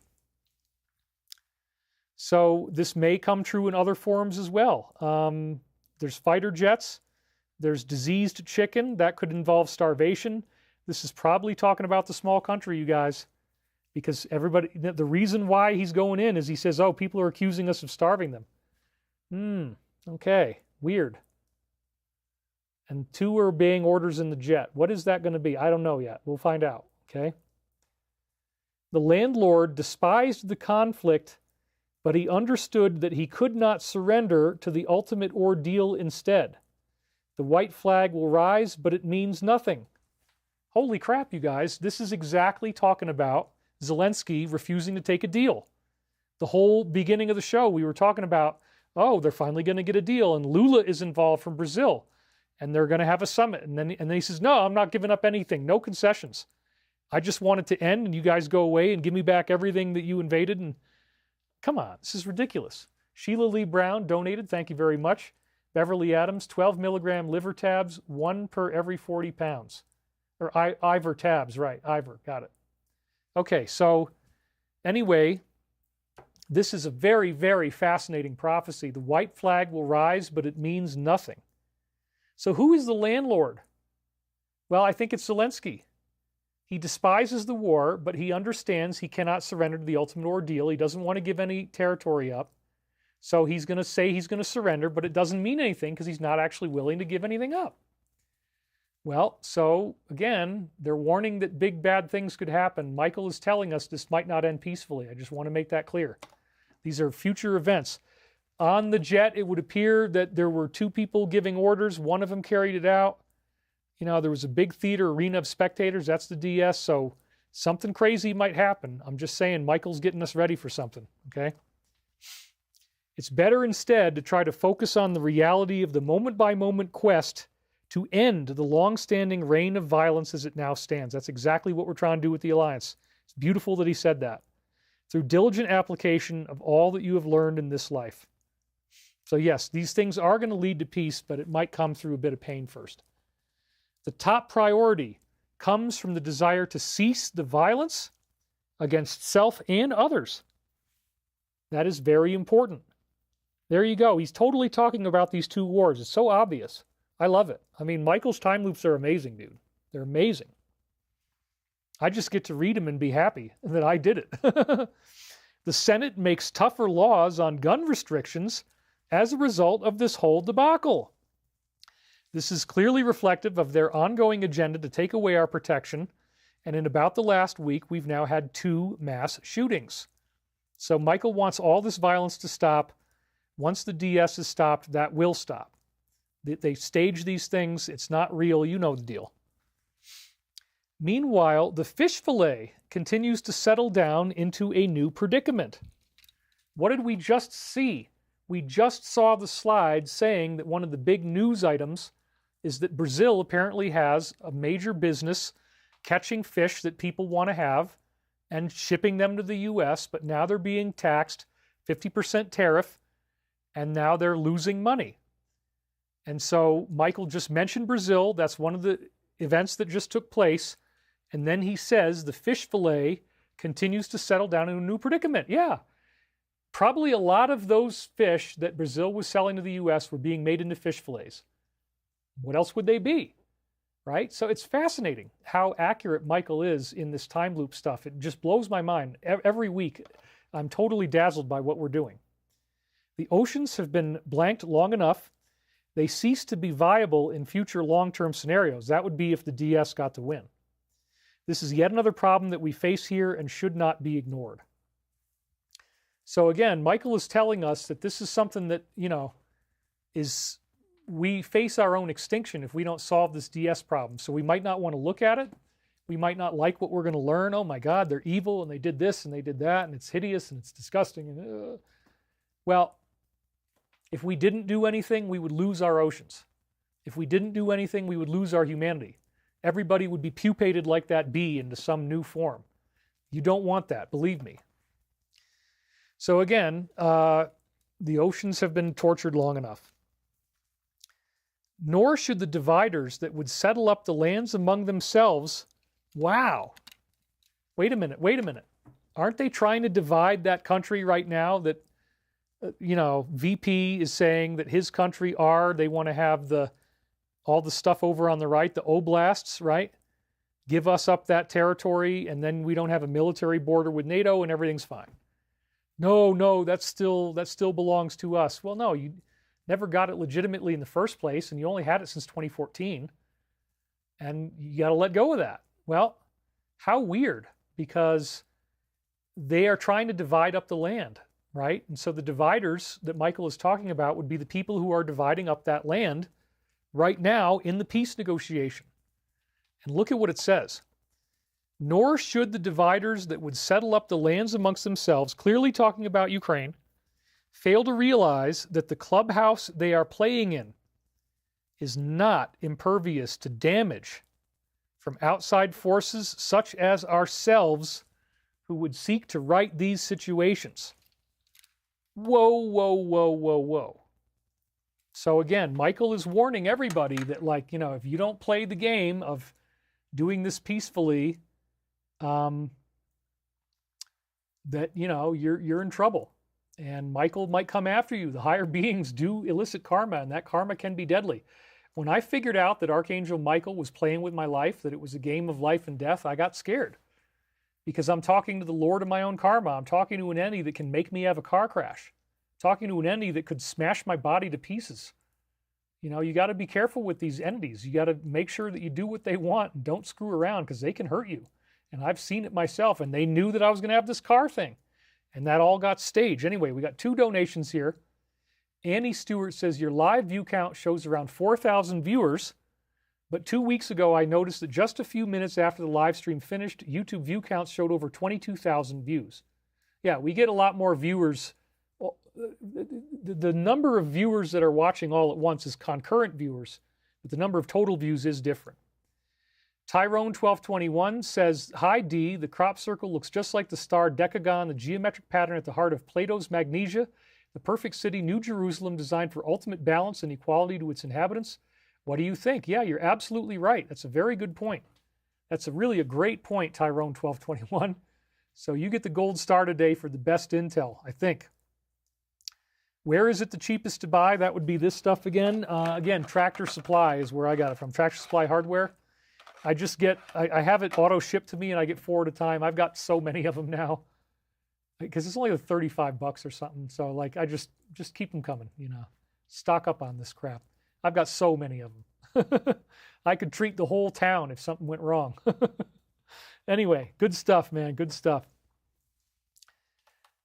So the clubhouse they are playing in is not impervious to damage from outside forces like ourselves. So again, watch out, Zelensky. I believe this is a direct warning to Zelensky that the angelic beings will allow this damage to occur. They will not stop it. And that's probably how it's going to have to be righted. We seek to right these situations. So yeah, if he doesn't settle, he's going to get nailed. That's what Michael is telling him. This is a direct warning to Zelensky. That's how I read it. Don't fret and fume about the politics that you see on the earth, as the focus, as always, is upon your own spiritual growth, enlightenment, and ascension. Wise words. And then my conscious mind kicked in a little bit because I was thinking Y2K was coming. We can say that, but I don't even know if it really was me or if he's just making a pun here. We can say that the Y2K collapse will indeed be of the ice storm variety relative to the listing in the article that David has recently seen. So as I said here, AOL, which means analytic overlay in this case, but still relevant with the listing of my house, 621, and the fact that we are in the storm. So yeah, just get rid of the word Y2K. I didn't want to cheat and do that, but if we get rid of the word Y2K and then think about Ukraine, what does it say? We can say that the collapse will indeed be of the ice storm variety relative to the listing in the article David has recently seen. An ice storm sounds pretty darn bad. Bearing that in mind, it is important to continue to prepare your food supplies, as we have always noted. Most importantly are to store the brown rice and dried beans in large 50-pound bags. Oh my God. In 1999, Michael is telling us to be preppers and to get ready for 10 days of darkness, is what I think he's talking about.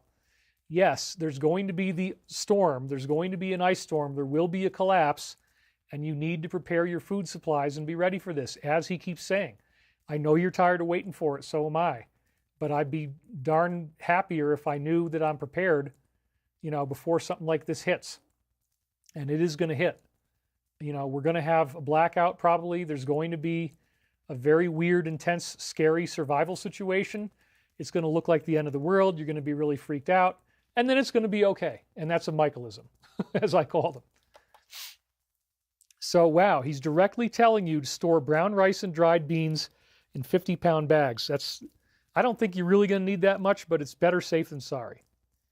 Then he says the Amtrak train station, which would be like the mothership, the bullet train is like a bullet-shaped, cigar-shaped mothership. That's what he's really talking about. It's the mothership. The Amtrak train station is boarding its passengers as the vehicle into higher realms now. And thus, as you do this, keep your focus on the ascension and on the validity of these experiences in our society. So again, he keeps saying this so many times. Don't get caught up in the pain. Keep your focus on the ascension and the validity of everything that he's telling you. In other words, Michael is not lying. We're not going to come out at the end of this and be like, oh, it turns out Michael wasn't really telling the truth, and there's not really going to be an ascension. There's not really going to be a galactic family reunion. There's not really going to be mass arrests. I don't think there's any way that this could be happening to me and through me unless it was real. I don't think there's any way that all these prophecies could be so freaking amazingly accurate. And then, oh, but he's going to be wrong about the ascension. He's going to be wrong about the mass arrests. He's going to be wrong about galactic family reunion, even though Saint Germain said it, even though EB said it, even though it's in all these other prophetic sources, Hindu cycle that came due this year, all this crazy stuff. 2025, the year that we make contact. Is that fake? Is Michael lying about that part? No. He's giving us the tools so that we don't have to suffer in school. He says school is going to last another month for everybody else. But if you know what's going on, you don't have to go through it. And school represents the pain and the fear. So yeah, there's going to be an ice storm related to the Ukraine. I think that's what he's saying. And then he says, please keep your focus on the Ascension. But yeah, something is going to happen probably next week. It's going to be really freaking scary. And it could be Israel and Ukraine at the same time. And it's all weird stuff. So just keep your head on straight and be ready for it and try to stay calm and try to sleep as much as you can. So keep your focus on the Ascension. You will notice that more and more you are becoming a being of light, able to transcend the difficulties and the hardships all around you. That was the point of this dream this morning as well. And again, in the dream, I was leaving the high school and telekinetically digging holes to plant crops of grain. This is symbolic of the awakening Christ. And then, I also, again, just cued on Typo Dong missile. Whoa. What happened in the Israel-Iran war? It was a bunch of missiles going back and forth. There's been rumors that the country against Ukraine was working with that country that would make the Typo Dong or others. Okay, so there's going to be some kind of missile thing that goes on. I think Michael is giving us very compelling hints, and I feel like Nostradamus, right? It's very weird to be given prophecies about things that haven't happened yet. And Michael is speaking in this very strange code, but the code reveals that something is getting ready to happen, man. The code is like, okay, dude, it's on. It's on like Donkey Kong. So prepare your stored food, prepare your bags of grain and rice and, beans. Whoa. Okay, I guess this is really going to happen, and I can't wait. I mean, I've got plenty of steak here. I'm ready to go. I could handle a whole week. I got solar-powered batteries, solar panels. We'll just take it as it goes. But maybe my house can sell really fast up in New York, and then I'll get money, and I can be even more prepared if I have the time. I don't know if it'll work quite that quick, though, but we'll see. Okay, so Typo Dong missile is the last thing he says. I was not getting very good sleep during this time back when I was doing these readings, so my dream recall wasn't that great. Then we had another prophetic dream the next morning on June the 10th. And the earliest parts were in the elementary school. Many changes were going on. I was definitely, again, moving my stuff out of there and was moving my whole life in general. Very prophetic of selling the 621 house and possibly selling this house. There were some women involved too, and there was a lot of transition. So this is, again, prophetic of my decision to sell the house I grew up in, which solves many problems at once. There it is. Michael is so accurate. It's incredible. I ran into Jeanette from the fellowship. She was one of my close friends there. She still didn't know where she was living and wanted to live with me. And I just had this random girl who I barely know. She wanted to move in here. A friend of a friend texted her message to me. I declined the offer because I just have to be alone right now. It's so crazy. I also can rent a place once I get the money from the sale of the house. So again, this is time loop into the present. There seemed to be an attractive girl involved. There was a romantic vibe between us, and we were reconciling something. So this is about the reconciliation with your divine feminine. The attractive woman represents your own inner Christ and how all this pain, all these scary events like the fake tsunami that didn't turn out to be deadly. It wasn't fake, but it wasn't as deadly as they made you think it was going to be. This calls you into prayer. This calls you to give it to God. You give it back to God, you give it back to the universe, and you surrender, you accept, and you rejoice in the blessing of whatever you have to go through, even if it's painful. You say, this is getting me somewhere that I need. And so that's the reconciling of the romance with your own divine feminine. That's what this is talking about.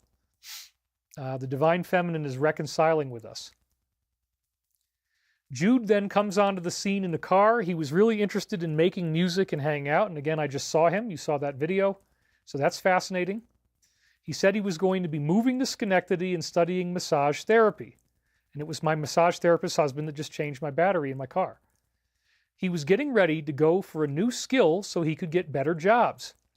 Well, this is again prophetic of my intended move back to Sedona in a rental property. I do have friends and associates there. And the idea of doing a new job is me doing a new launch. So that's all very interesting. I was really excited that Jude was now going to be living near me. We talked about the need to play music. He seemed a little reticent to hang out. He was in a tightly packed car with other people. So again, I think symbolically this is talking about how we're making contact with our friends, which could be angelic friends as well. This is the future music that we're going to make together, the Ascension, the band that we're going to have. That's what all this is about. But Michael had another big surprise for me, because remember, Jude was moving in the dream, and then I called him after I had the dream and found out that he actually was moving. In fact, his own words in a letter said the move is planned. He couldn't believe it. And then he said, oh, the landscaping thing. Believe it or not, my wife's father has taken to this idea of usurping my lawn expertise and buying all this landscaping equipment. He hasn't actually bought it yet, thinking that I'll go into business with him mowing lawns. I told him firmly I'd have to think about it. Of course, avoiding having to give him the obvious, painful, no effing way, man. Glad to hear our dream paths have not rusted with distance nor time. Love the brother of infinite love. There you go. So we're going to stop there for this week because, again, I was very stressed out and my reception was pretty bad. There's a pretty big fat belly after this in the transcripts of just dreams without any interesting readings. But the readings that we did have are, again, very prophetic, very amazing. And so next week, I'm going to figure out how to burn through enough of that data that we can get to good readings again, because there's a gap where we don't really have that many because I was so stressed out. And again, the reception was minimal. But the point is, we're in a very exciting countdown to August 28th. And now, without further ado, we're just about the 3-hour mark, a little after the 3-hour mark. We're now into the latest Alliance posts. And this is where things really start to get interesting, because we're hearing these briefings, the highest level approved source of military intel on what the Alliance is really doing appears to be coming through this thing. We don't even know who it is or what's really going on, but it's called Shadow of ... T-Love donated $50. And this little guy is celebrating so much, it's like visually distracting how much he's just partying away, shaking his bells and freaking out that I just got $50. Well, thank you for the $50. Hey, Father, Mother, God, we are watching and blessing with donations. Thank you for that. This dude with the paste. Okay, the DS killed my son about 6 years ago. He knew too much, says Thomas Flips. I'm really sorry to hear that. People say universe as if it's a person. I want to know who that person is. Well, that's a good point. The universe is an awareness. And Vakapalo says, are there any projected dates for your event? No, we're definitely not there yet. We got to get the money to be able to book the event, and we got to do the launch first. But then when we get the dates, we're talking maybe now out into October, November. I'm not sure. But again, strategically, one of the reasons I couldn't sleep all night was just thinking about doing a live event. And I'm like, if we do a live event, we just can't make enough money. It doesn't solve the problems that I have that I need to address. And I can't keep kicking this around. We're getting letters from the IRS. I mean, they need it. So I got to solve this. You can't wait any more time. So it's all good, and I know now from what you guys have said in the chat here that you're really going to support us and you're going to show up for me when I need you. And that will be so life-changing whenever there is a good, thing going on. It's so great when money comes in and you're saved and all of a sudden your whole life changes. It's a really great feeling. You guys can create that for me, and I know you will, so thank you. Soon, Benjamin, soon. Trust the plan, says Wade Woodruff. It will be so cold in October and November. I hope your conference is not in Colorado. Hopefully Sedona or somewhere warmer. Colorado is already so cold. I agree. It could be in Sedona. It could be in Burbank. We'll see how everything goes. There's a possibility that if I get money from the sale of the house, that I might actually move to Sedona in September. The main thing is transporting this studio. I did it with my ex-wife, Elizabeth, before. We moved from LA to Sedona in 1 week, and I got the whole studio rebuilt, and she was live on Sunday in LA 1 week and then Sedona the next. And that's tricky. It takes a lot of work, but I can do it. So again, it's like once you actually have money, everything's great. You can move your stuff. You can pay people to come and pack your stuff. You get the moving truck, you get it all, you drive, and then you're done. And you can pay a rent. You show the landlord, hey, look, I got this much money in the bank account. Here's my bank statement. Boom, you got it. The place is yours. That's what usually happens. Vakapala says, I'm glad you ran the numbers first. Yeah, I mean, I was running the numbers all night in bed. And I'm going, okay, the IRS technically would want to foreclose on this house and take it from me next year. Like, that's about as much time as I got, maybe not even. They're giving me demand letters. We got to get this done. I can't do an event that doesn't make enough money. We got to do a launch online, which is a paid online event. Then we'll do in-person conferences once we're financially solvent. That's how we're going to get through this. Oh, wow. Deanne Johnson donated $20. And right here, Cindy J comes in with a whopping red $100. Thank you so much. Benjamin says, I can't trust a plan I don't know. It takes a lot of faith to believe in something you don't know. That would be foolish of me. Okay, well, this is a prolonged study. If you really get into the David Wilcock material, there's multiple published books. There's the 7 Michael Prophecies books. There's the last 2 years of videos where I've been averaging 4, 5, 6 hours a week. And there's the fact that I was the first person in the world to be told about the plan, 8 years before the letter posts began. I was saying this stuff in 2009 and 2010. I was leaking it all the way back then. And then it all came true in the posts and in everything that we've seen since then. It's very, very amazing. The group that is giving us the updates, that's telling us what they're doing, this is a group within the UFO cover-up. It used to be called Majestic. They are the ones doing this. They had this advanced technology. They have all this advanced surveillance capability. They said, we cannot allow this alien-controlled negative group to destroy the planet. We're going to fight back. We don't have control of the media. We need the public to be our voice. That's people like me. That's what we're doing here. So let's get right into it, you guys. Bob Heartland said, God bless you, David. Thanks for everything. Thank you, Bob. So first of all, we have the speaker, Mike Johnson, praying at the Western Wall, which when you read these posts, they're generally going to not be too happy about that. Again, the Alliance has got a big bone to pick with this country, and I'm just reporting on it, so don't hurt the messenger, okay? I'm just reporting on what they say. He was spotted in the small country praying at the Western Wall and wearing a traditional kippah. He says he's there to reaffirm America's unwavering support. Well, you might not want to be unwavering. Depends on people's ethics, right? Standing shoulder to shoulder with them. He added that biblical scripture commands him to pray for Jerusalem and ensure that we always stand with them. Well, you know they wouldn't show you this except to say that they feel that he is being influenced somehow. That's probably what this is about.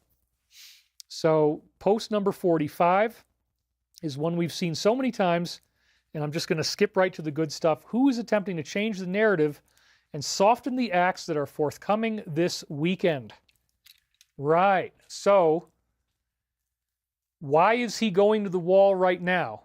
Why is he doing a press? Why are they doing all this press right now? Well, they just said they're going to do a ground invasion. So they're trying to build up public support. They're trying to get people thinking that they're the good guys. Get the Speaker of the House out there saying, oh, we're going to support them no matter what. Soften the narrative before the weekend because they're trying to change the narrative and soften acts. That they're going to be doing acts this weekend. That's a big warning, you guys. I think we know what it means. It means they're getting ready to invade. And the whole big powder keg could be about to go. So I'm ready for anything, you guys. You got to get your 50-pound bags or whatever so that you can feel safe if this is going to happen, okay? Alabama is pushing for the death penalty in this case. And it says the justice system needs to get serious about protecting the innocent. The renewed effort comes after several individuals were rescued from underground, and they went through these very terrible things. Lawmakers believe they now have the momentum to pass the bill and begin ... with no time limit or exception. Well, yeah, as I've always said, I don't think Michael's teaching has always been there should be no blanket policy where anybody who does a certain type of crime is automatically awarded that penalty. There, and it says, remember, post 15, we went through this at great length. Post 15 says that the corruption that will come out is so great that deals must be cut. Otherwise, 70% of elected politicians would be, not dead, in jail. So not everybody gets whacked, okay? That's a very important thing that they said in post number 15. You could easily misinterpret this, but that's what they said in post 15, and they made that point several weeks ago. So post number 179 here is a very interesting one. Lord DR was the target. So this again suggests that some very, very high-ranking people, maybe GS, who knows, are about to be targeted with some type of sabotage. So I would expect, based on the fact they posted this, that somebody big, some big name that's a usual swamp creature is about to kick the bucket, and it's going to be a setup. So who was on the ground before the collision? ... Roth. Who was in the home before the collision? We don't know. We're trying really hard to tell you what's going on. It's like herding kittens in here. So, okay, so somebody's about to get whacked is what I see this as meaning. Act 2, Scene 4 of the Shadow War. Good guy is the pilot of the helicopter. Bad guy is the pilot of the plane. Targets are on the ground and home. Isn't this weird that they're telegraphing some type of flight accident? And then Michael said on the plane it would appear that there were 2 people following orders and one of them carrying it out. There was a whole theater or arena of spectators behind them.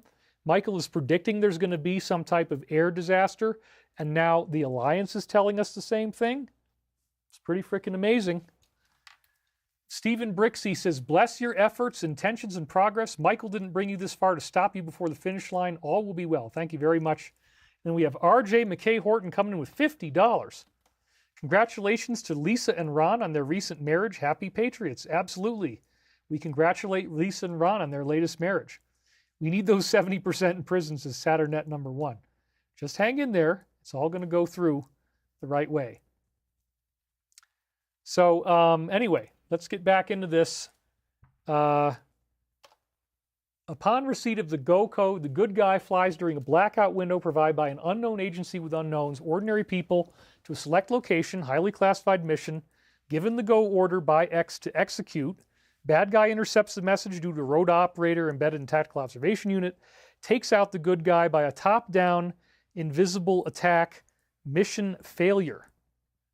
So we don't really know what they're saying here, but again, it sounds like somebody's going to end up in some type of accident, and it's probably going to be one of our top people that, you know, everybody has been seeing their name for so long. So be ready for that. Now we have the lawyer saying, oh yeah, there's nothing to see here. I mean, really? He tells Glenn that this guy wasn't doing any of this bad stuff. He argues that this couldn't have been that way because he likes this type of person rather than another type of person. He insists that he wasn't doing anything bad, that there was no, list. And as for these other rumors, last paragraph, he says that he was never told, so he assumes it wasn't true. They keep showing this guy out there, making the most laughable defenses of this guy over and over again. He's just shilling and shilling. 1 million views on this one, by the way. Post number 86, again, they're talking about Saudi is where it was all coming out of. We're going to learn that and how that revolution in 2017 changed everything. This is really freaking scary. A 3D printed all-terrain military vehicle. This is like right out of the Terminator. A skilled Chinese do-it-yourself inventor 3D printed a jaw-dropping all-terrain robot that can move seamlessly across land and water and even fly in the air. So it has all those characteristics. This creation sparked major buzz online in China, with many pointing to its huge military potential. Yeah, it's like Skynet. It's really scary. And post number 97, they're talking about game theory and that moves and counter moves are being done. Well, game theory, to define, is basically the idea that you don't tell people what you're really up to. You deceive. You create strategic deception.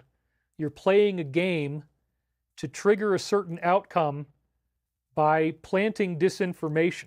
That's, I think, really, that would be my best guess to define game theory. So they do have to do that. They say disinformation is necessary. They have to play that game and keep us not really aware of all the stuff that's actually going on here. And then they're talking about FFs and shooters extensively. So we're probably going to see another one of these. I think we're not done with those. That's the warning I think we're getting here. And then they focus on that one group out of Latin America. Uh-oh. Something like that's going on. Hostages of a family, that could happen. There could be hostages. And then they say, who knows where the bodies are buried? Well, that's obviously the military alliance and military intelligence, MI. That's what they're talking about. Disinformation exists and is necessary. And then here it is, 10 days of darkness and a war versus good and evil. Wow. That, once again, is them telling us, you know, we know that this is about to happen. They were talking about Israel, that they're doing all this PR in advance of what? Well, they're doing a ground invasion. We know that's coming. That's in the news. So could this lead to the 10 days of darkness? Absolutely. That seems to be what we're getting warned about. So this coming week could, again, be very intense. Roadmap of the big picture is here. Review post-happenings, clarified. We are the silent ones. And then here it is, the very next piece of news. He's moving to take it over, just like we said before. I already read this one, so we don't need to read it twice. And 127 seconds. The graphic is your key. Let's pause and say hello to rogue intelligence agencies currently monitoring. Was the money worth it? Titanic. So yes, they are going to do the arrests. This group is going to sink like the Titanic. And it doesn't matter that they have rogues that are trying to mess with you. It's all going to change very soon. So now we see our own government is moving to build a nuclear reactor on the moon. They're unveiling fast-track plans this week to do just that. A new directive pushing agencies to start collecting proposals from private industry, aiming to launch the reactor by 2030. Well, we already have, Chris has already put together a comprehensive space program. That's the business plan that's like, I'm almost embarrassed to say it. $869 billion. But if we spent that, we could do everything and basically go into space and be long-range space travelers with super advanced technology and starships that are like motherships in size that you can ride a whole bunch of people in together. 869 billion. We can do it. Hey, what the hell? You know, maybe somebody will pay for it. So we've got that business plan, by the way. I don't know if anybody's going to, but I said, Chris, you know, let's make business plans that show the type of money that could actually potentially be raised.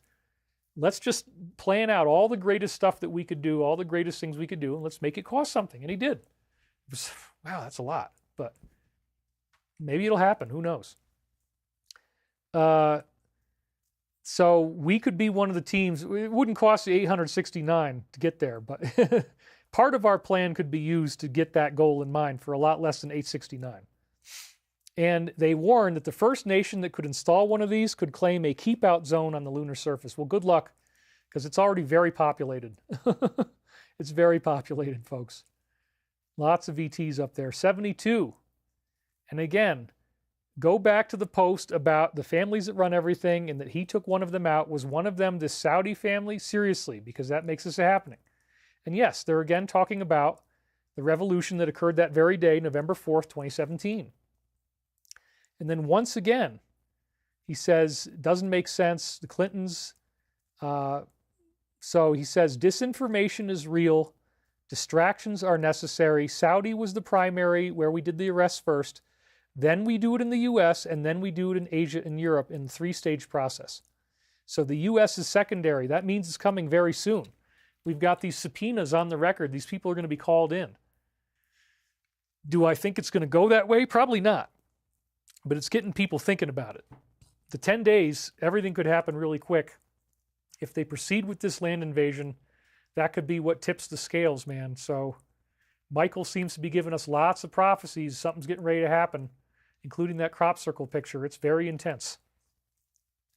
So here's Wild Bill once again blasting all skeptics. Oh, if you only knew how wrong you are and all the good that I'm trying to do. deeply alarmed by the skepticism, warning it will only lead to more senseless deaths. The real toll is even greater overseas, where hesitancy kills more than it does even here. Oh my God. I mean, like, really? Doesn't it drive you crazy? People are lying about... Excuse me. I'm running out of my voice. People are lying for so long about the same thing. Like, will you guys just please stop? I'm so sick of this. I'm so sick of, like, you know what? I don't want to hear about it. I don't want to hear you tell me it's safe. I don't want to hear you tell me there's nothing wrong. How dare you go out there and talk like that? How dare you say these things to people and make us think that this is safe? Just go away. Please just go away, okay? Like, I don't want to hear it. I'm really getting tired of this. And it makes me mad. It does. So, oh, look at this. 35 seconds. That's post number 35. That's one of the 2 classic mass arrest posts. So they feel the same way that I do. They want to put this to a stop, and people are going to be arrested. It is not going to carry on like this much longer, folks. That is so exciting. Here it is. Drum roll, please. The president will be well insulated and protected on his Air Force One aircraft and abroad, with specific locations classified as operations are conducted. That's the 10-day mass arrest thing. Due to the nature of the entrenchment. It's also, as we know, going to involve emergency message system on your phone. You're going to hear a broadcast coming in on your phone, and you got to listen to it and do what it says. Stay in the house, eat your food that you've stored. You know, wow. I mean, and then there's going to be videos on your phone that are going to show you what was being done and reveal who these people really are. If they had a satanic cult, I think they're going to probably open with that pretty much right away, I believe. Vacapalo, thank you. And Heidi M., thank you very much. So he will be isolated as they conduct the operations so that nobody tries to kill him. It's time to take back our country and make this country great again. Let us salute and pray for our brave men and women in uniform undertaking this assignment to bring forth peace and unity and return the power to the people. It is our hope that this message reaches enough people to make a meaningful impact.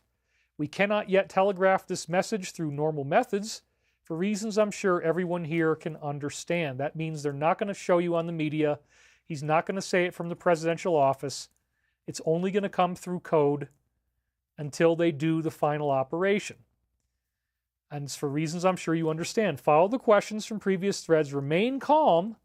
The primary targets are within D.C. Holy crap. And he's got military in there already. We just heard that.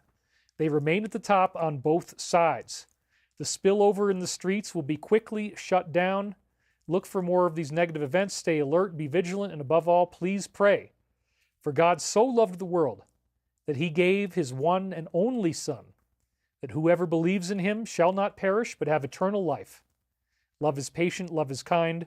God bless my fellow Americans, 41020, which also gives you 34.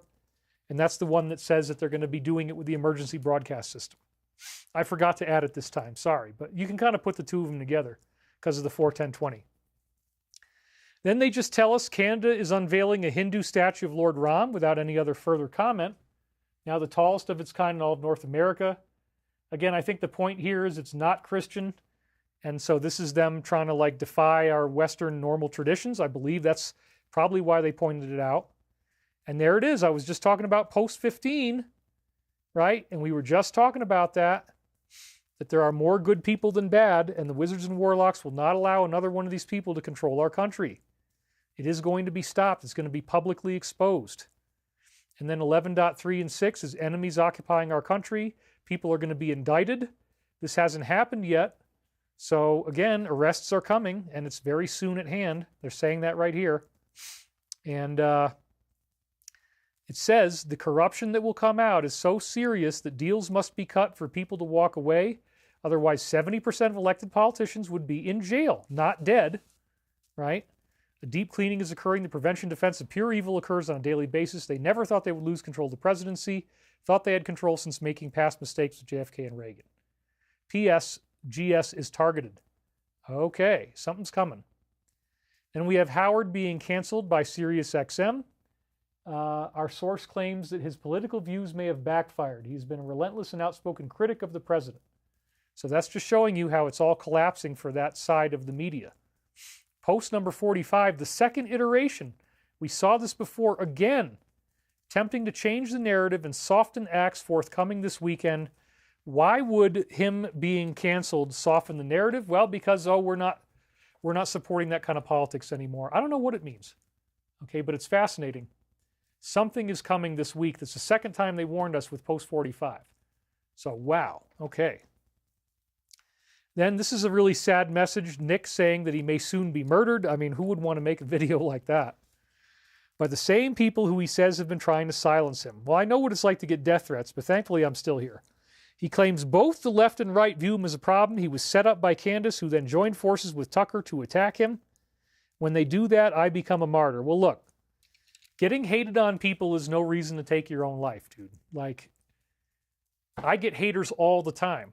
If they had that kind of power over me, I wouldn't be able to be a public figure. So, yes, it turns out that if you end up in court over entertainment-related issues, that they expect you to have a higher resiliency to trauma than an average citizen would. So, like, you know, you have to take that into account, that our own legal system sees that public figures are going to take abuse and that they have to kind of deal with it. It's just part of the world that we live in. It's part of reality, you know.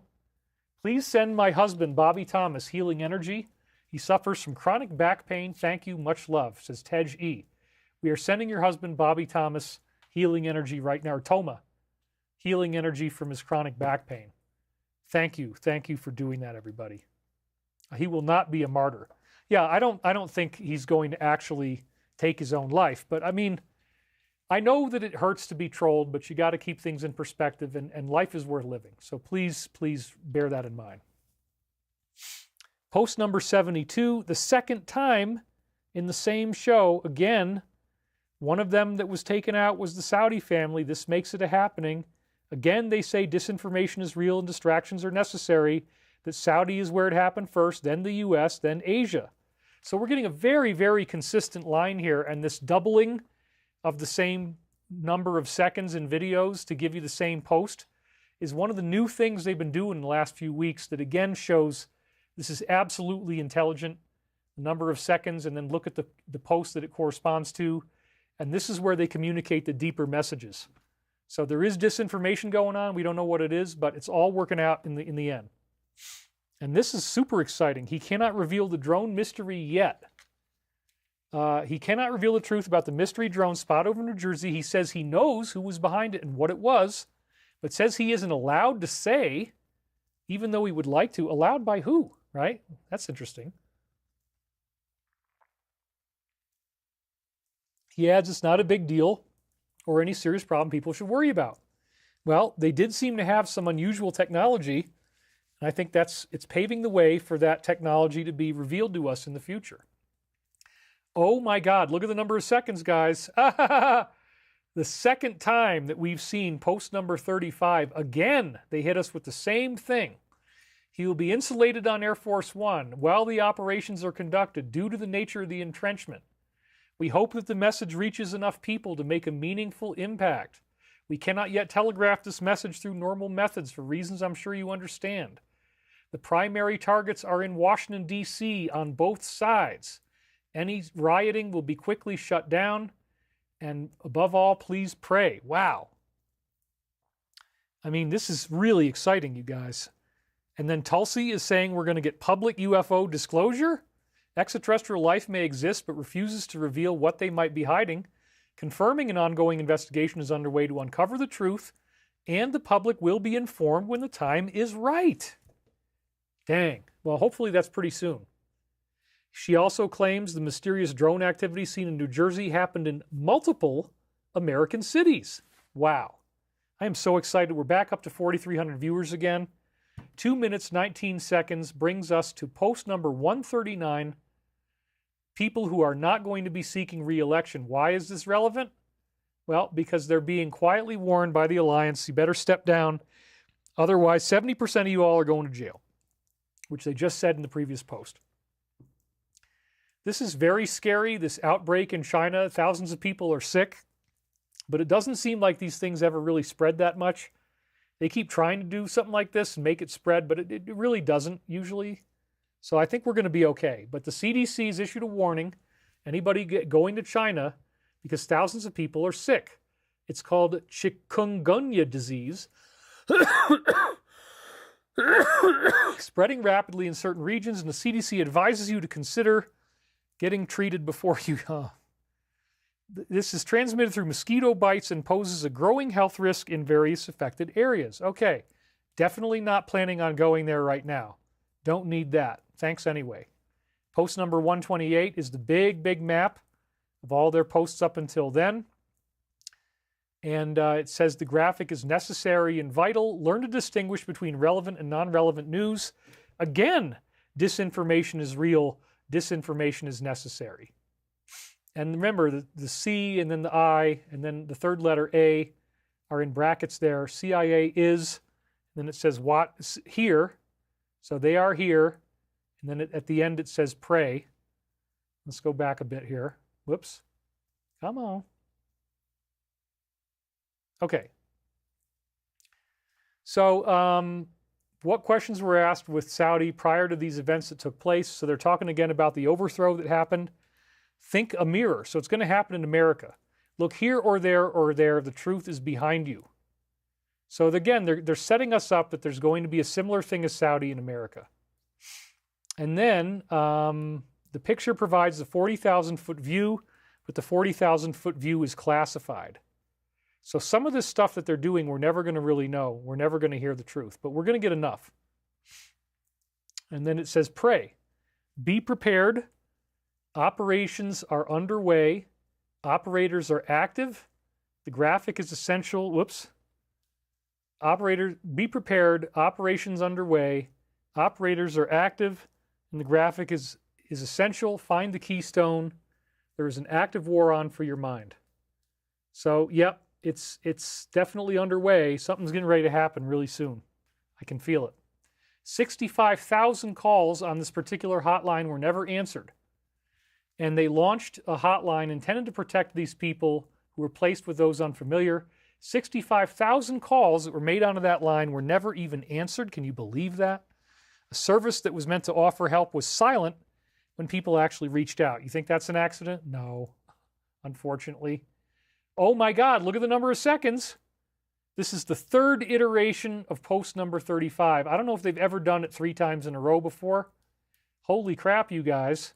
He will be well insulated on his plane while the operations are conducted. Those are the arrests. It is time to take back our country. Salute and pray for the brave men and women in uniform who will be undertaking this assignment. It's going to be military. To bring forth peace, unity, and return power to the people. It is our hope that this message reaches enough people, and again, that's why I got to sell products. I got to be able to keep doing this show, you guys, to make a meaningful impact. We cannot yet telegraph this message through normal methods for reasons I'm sure everyone here can understand. The primary targets are within D.C., remaining at the top on both levels, and any spillover is going to be quickly shut down. We've never had it 3 times in a row. I mean, it's like, whoa, my God. So I'm very excited about what's going on. Okay, next. We have this country again. Now they're invasively spraying for mosquitoes, and it's like way over the top. You watch this video, it's like insane. They're moving through neighborhoods, spraying chemicals to kill the mosquitoes, walking right into people's houses and spraying chemicals, insisting this is the most effective method to stop the chikungunya virus from spreading across the nation. People entering the city are being coated with insect repellent, drones are scanning puddles, hospitals are covered in mosquito nets to keep the virus out. My God. Post number 43, these crumbs are not meant to scare anyone. Okay, so they don't want you to be scared, that's good, but merely to inform. Any resistance will be dealt with swiftly. The core focus is removing entrenched and fortified bad actors within our own federal government, past and present, as well as others. Simply be diligent. Phone numbers will be provided to you, that's in your emergency message system, during the mass arrest of 10 days, if you witness an uprising or other domestic violence in addition to the normal method. Any military that you see is for your protection, as well as to demonstrate our resolve. Watch for confirmations tomorrow. I mean, dude, it sounds like it's really, really close. And we have Nancy pushing for this type of care. Revealed plans for a nationwide push to expand this for minors. Says it's a priority for them. The goal is to ensure that this care is available across the country. They really are sick, aren't they? It's so funny and sad. Post number 62. I highly recommend someone takes all of these crumbs and puts them into a massive dump, which is what I'm doing. This will be considered the biggest inside approved dump in American history. They are beginning to understand, as his attorney was just notified, all my dumps are being recorded, but again, it doesn't matter, Alice in Wonderland. So yeah, this is the biggest approved dump in history. There is no other way to get intel that's going to tell you this. There's no insider right now who's talking. This is how you have to do it. It's looking at these posts, checking the number of seconds in the video, checking the post, reading the post, highlighting the part that matters. I'm doing it right. This is what you have to do to understand what they're really telling us. Then we see $50 million being posted for this person's arrest. A $50 million reward if you give them information that leads to him being arrested. He's labeled them an enemy of the world, claiming that today's country is not governed by the original 12, but by fakes. He also accused them of being a project aimed at dominating the entire Middle East. So this is probably being financed by the small country. That's the point. And we have 1 million views, and 49 seconds brings us to this. And again, this one probably is the only one that's kind of sleepy. Like, okay, well, it's not. But the main part here would be, have secret sessions been underway, and how could this be discovered? Well, that's going to be huge. When we find out that all this stuff has been going on, they've already had secret grand jury trials, they've already issued judgments. The judgments just aren't going to be carried out. That's why you're not going to have to wait all the way through September and October. The grand jury's already happened. They've already got the indictments. They've already got everything ready to go. And they're just going to be letting people know what happened. So that's what the secret sessions being underway is about. That's why I think they put this one in here. So then he demands to be served in Martha's Vineyard. He's not going to take no for an answer. He was refused service because of his support for ... The situation got strange when this left-wing business owner became upset over being called the wrong pronoun. I love it, man. I love it. All right, we're almost done. It's looking like we're going to get done way before 4 hours. Post number 158 is right here. Let's try to blow through this because it's so huge. And we're running out of time. I don't want to be on here for 4 hours if I can avoid it. Does the mainstream media shelter and protect certain selected party members? Does this protection insulate them? Yes, that's what they're just showing you. You know, he's out there acting like he can do whatever he wants. Shielding them from lawsuits, giving them immunity. They shouldn't be able to simply make up sources and stories, but they do. How many people are unaware of the truth due to the stranglehold? A surprisingly high number. How must people be made aware of an alternate reality? Well, that's what we're doing here. What are the crumbs? Think Hollywood and DC. And then the stage must be set. The crumbs have to be easy to swallow. Hugh Hefner working for this agency? What? Yeah, it was a honeypot. Who has all the information? No such agency. Again, operators underway. Operations are active. Disinformation is real. Well, here we go. The hunter becomes the hunted. Operations are underway. Operators are active. Disinformation is real. Disinformation is necessary. It is a silent war, but some of it gets out. Amazing. The Great Awakening. That's the title I'm going to use for our next show. So then we have Marjorie attacking this organization, launching an all-out attack, accusing them of trying to remove her from office because of her opposition. She claims that they are engaged in atrocities and vows to never accept any funding. She declares Americans are tired of this influence and says she's ready to dismantle it completely. Well, now something big's getting ready to happen, folks. I mean, we're being led into something. Post number 221, what news broke? American contractors were where? I mean, maybe they were helping the small country. That might be what this was about. Hanging from their feet? That sounds like somebody was killed. Reread the dumps. Why is this relevant? News unlocks the map. Expand your thinking.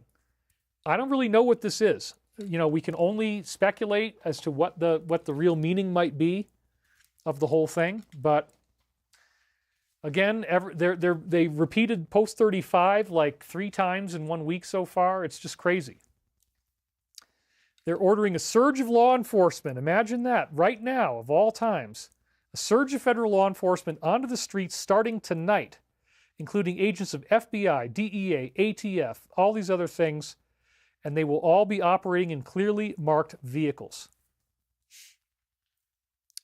So then he asks the question, what is the biggest problem in the U.S. right now? And then the top-ranked answer that pops up underneath it says, ... and then people being used as slaves, hate and propaganda, corrupt politicians, creation and funding. So again, he's just stimulating discussion, getting the audience to talk, which is a good thing to do. You want to warm your audience. I do that all the time, and I love it. Thank you guys for being here. We still got 4,273 people. And we're almost 4 hours, so that's amazing. But we're just about finished. So Canada orders climate change lockdowns. That's the next thing. Restricting people from entering the woods due to extremely dry conditions and wildfire risk. You can't hike, you can't camp, you can't fish or drive any vehicle in a forested area, and it's even applying to private property. Well, there you go. That's why I couldn't go to Banff this year. I canceled my vacation. I'm not going. Officials expect these restrictions to remain for the rest of the summer. Okay, fine. All the more reason why I can't go. And I'm not going. Post number 103. He says, you are all heroes. Come home safe. So thank you guys, because I know you're partly talking to me, and it has been really difficult, you know, with the car breaking down, losing the battery, all this stress, the wildfires, you know, not getting any sleep, the insomnia from the full moon. Thank you. I know that I'm a hero. I'm doing my best, and we're going to pull this off. We're going to get through this together. Then we have RFK discussing this new universal treatment that will change the way we fight. He explains it's designed to mimic natural immunity, make it effective against any type of mutation, offering protection against both this and the other, and describes it as ... Well, then we saw in the comment at the beginning that it was funded by Wild Bill. Nope, not interested at all. Turn and effing run in the other direction. Run, run, run. Post number 39. And this is one we've seen so many times about BO going to these places, and maybe he was the one that actually built them up with the stuff that they're not supposed to have. And it was all sealed under top secret classification. And then all of a sudden, after he leaves office, they have these new technologies, and they can miniaturize it. That's because the DS arms our enemies. That's what this is about. So, again, this is a warning that there could be new stuff that goes down. Remember, Michael said Typo Dong missile in my time loop. This is the story we read at the beginning about the guy in his hotel room. It's really freaking scary. He was on a trip as a member of Congress, and this guy was hanging out inside his room. Tried to pretend he was a hotel employee. Ah, really? Explained there's massive pressure on members of Congress to frequently visit. How did this employee manage to enter the hotel room of a sitting U.S. congressman? Good question. Very good question. 2.5 million views on that one. And then we have post number 60, where you can count the number of people who know what we're doing on 2 hands. Of those, less than 10 people, only 3 of them are not in the military. Outside of potential operator dialed in on orders, nobody else has the information because operators never divulge. Wow. Then this shooter says that the reason why he did it is because he was sick. And he may have set his sights on the CDC because of it. Police, after speaking with his family, say he either was sick or believed he was and blamed that for the condition. Investigators now suspect this belief was the driving motive behind his targeting of that organization. Well, yeah. And remember, Michael actually said the Senate makes tougher laws on guns as a result of this debacle. That was in 1999. How did Michael know that? It's amazing. The way that this is all shaping up is just amazing, you guys. And then we have 222, which is 142, which brings us to this one. And it's huge again. They gave us some big fat ones today. How did this guy replace Family Y, and who is Family Y? And I guess, I don't know which one they're talking about exactly, but, you know. Trace the bloodlines of these 3 families. What happened in World War II? Was H a puppet, and who was his handler? Yes, he was a puppet of the DS. And Angela Merkel. Well, supposedly you look at her face and then you think about him. They look a lot alike, don't they? Think about it in your mind. She could be his daughter, couldn't she? Yeah, that's what they're talking about, dude. Follow the bloodline. Dying on the Titanic, this was all the people that opposed the Federal Reserve. This is all going to come out, how they infiltrated our financial system. How do we know who was on the lifeboats? Well, women and children first. That means every man, they're going to make sure that those guys are gone so that nobody can oppose the Fed. Who was specifically invited? Less than 10. And then the truth would put 99% of the people in the hospital, and therefore it must be controlled. And they talk about the Hindenburg apparently also being fake, set up somehow to scare people or kill people they needed killed, something like that.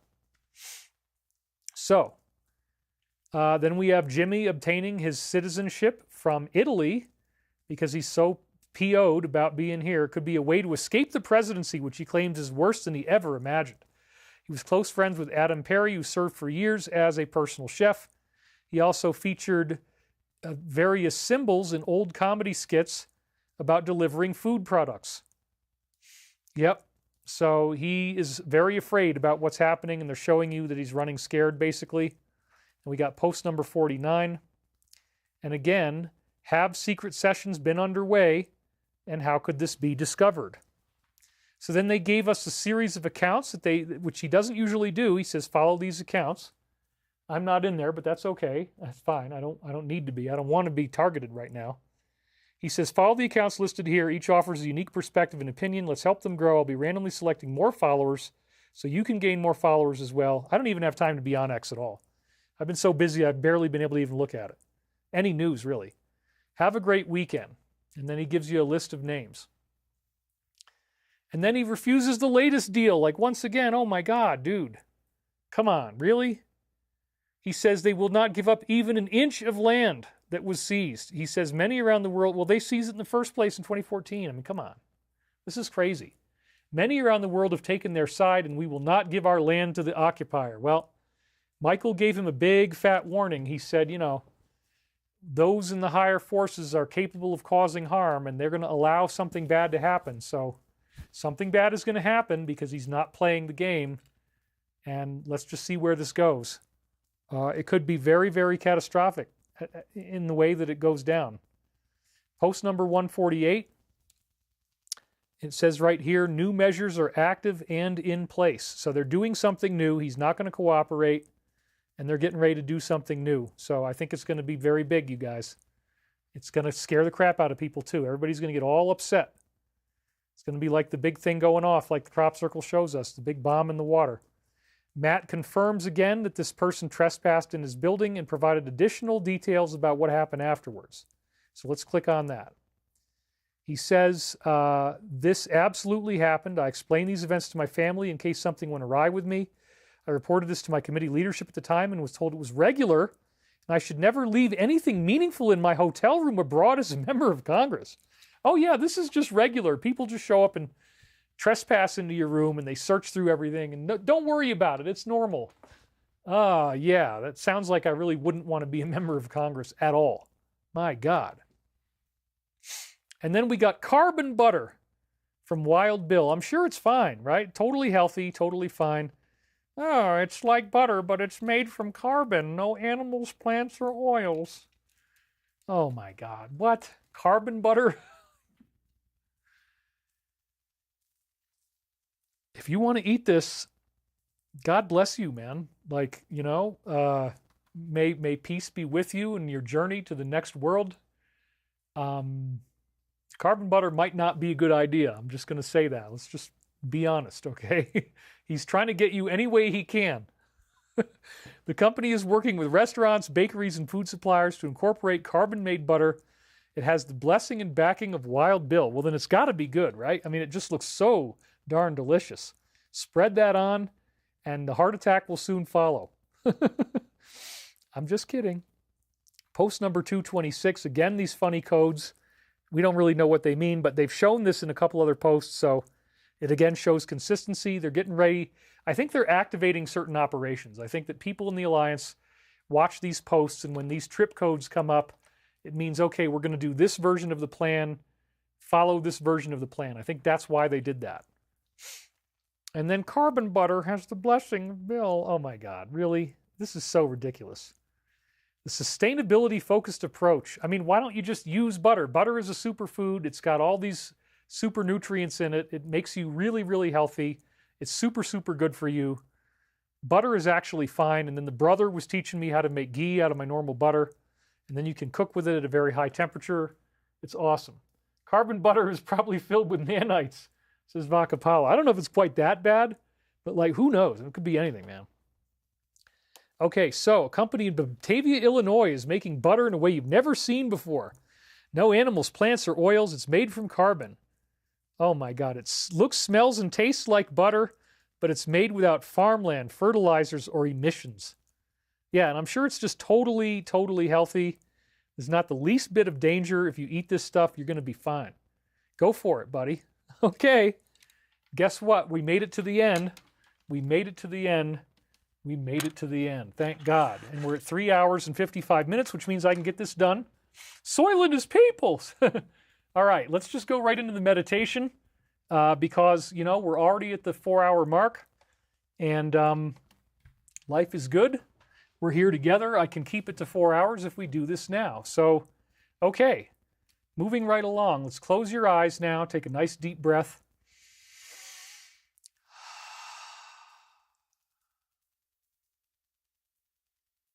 Purifying your mind of the anxieties and the worries, the self-defeating thoughts. Coming back into the clarity and the power of the present. Following the through line of your breath deeply into the silence, going within, seeking that inner Christ light that always remains elusive until you open your heart and treat others with the same compassion, respect, and dignity that you wish to be treated with. Feeling that effervescence, that bubbly silence, that willing teaching voice that's always within you, the voice of Christ. The voice that only wishes for you to go through as little pain as possible before you embrace your own identity as the one infinite creator.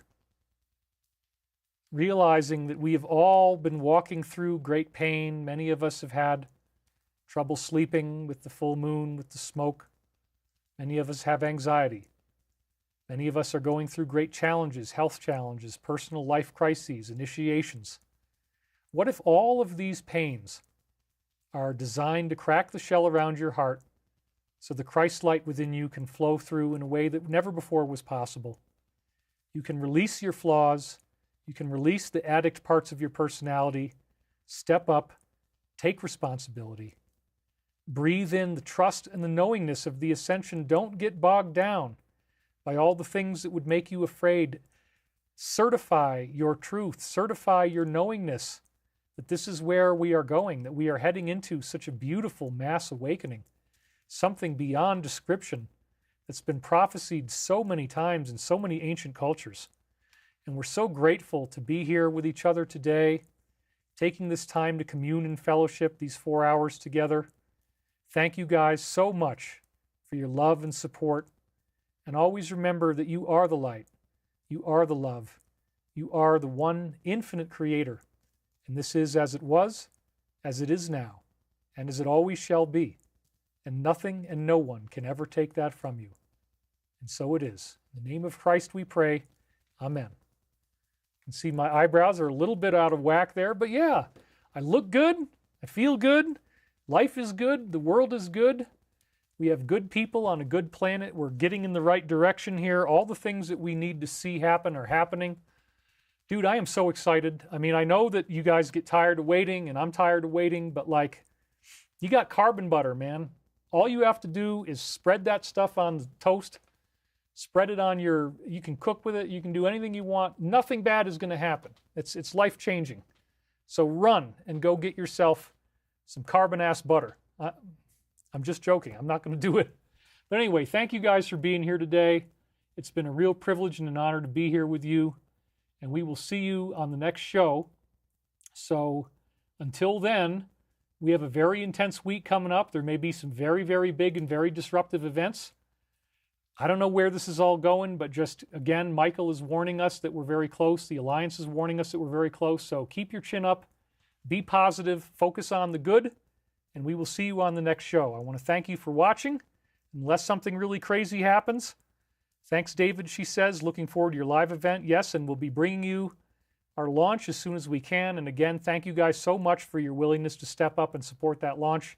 It really does mean the world to me. If you can buy that, it will save my ass. If enough people do it, then all my problems are solved and it all goes away. And I did it on my own, and that's going to feel really great. So thank you guys. We'll see you tomorrow. Next Sunday, not tomorrow. We'll see you next Sunday. I want to thank you guys for watching. God bless you.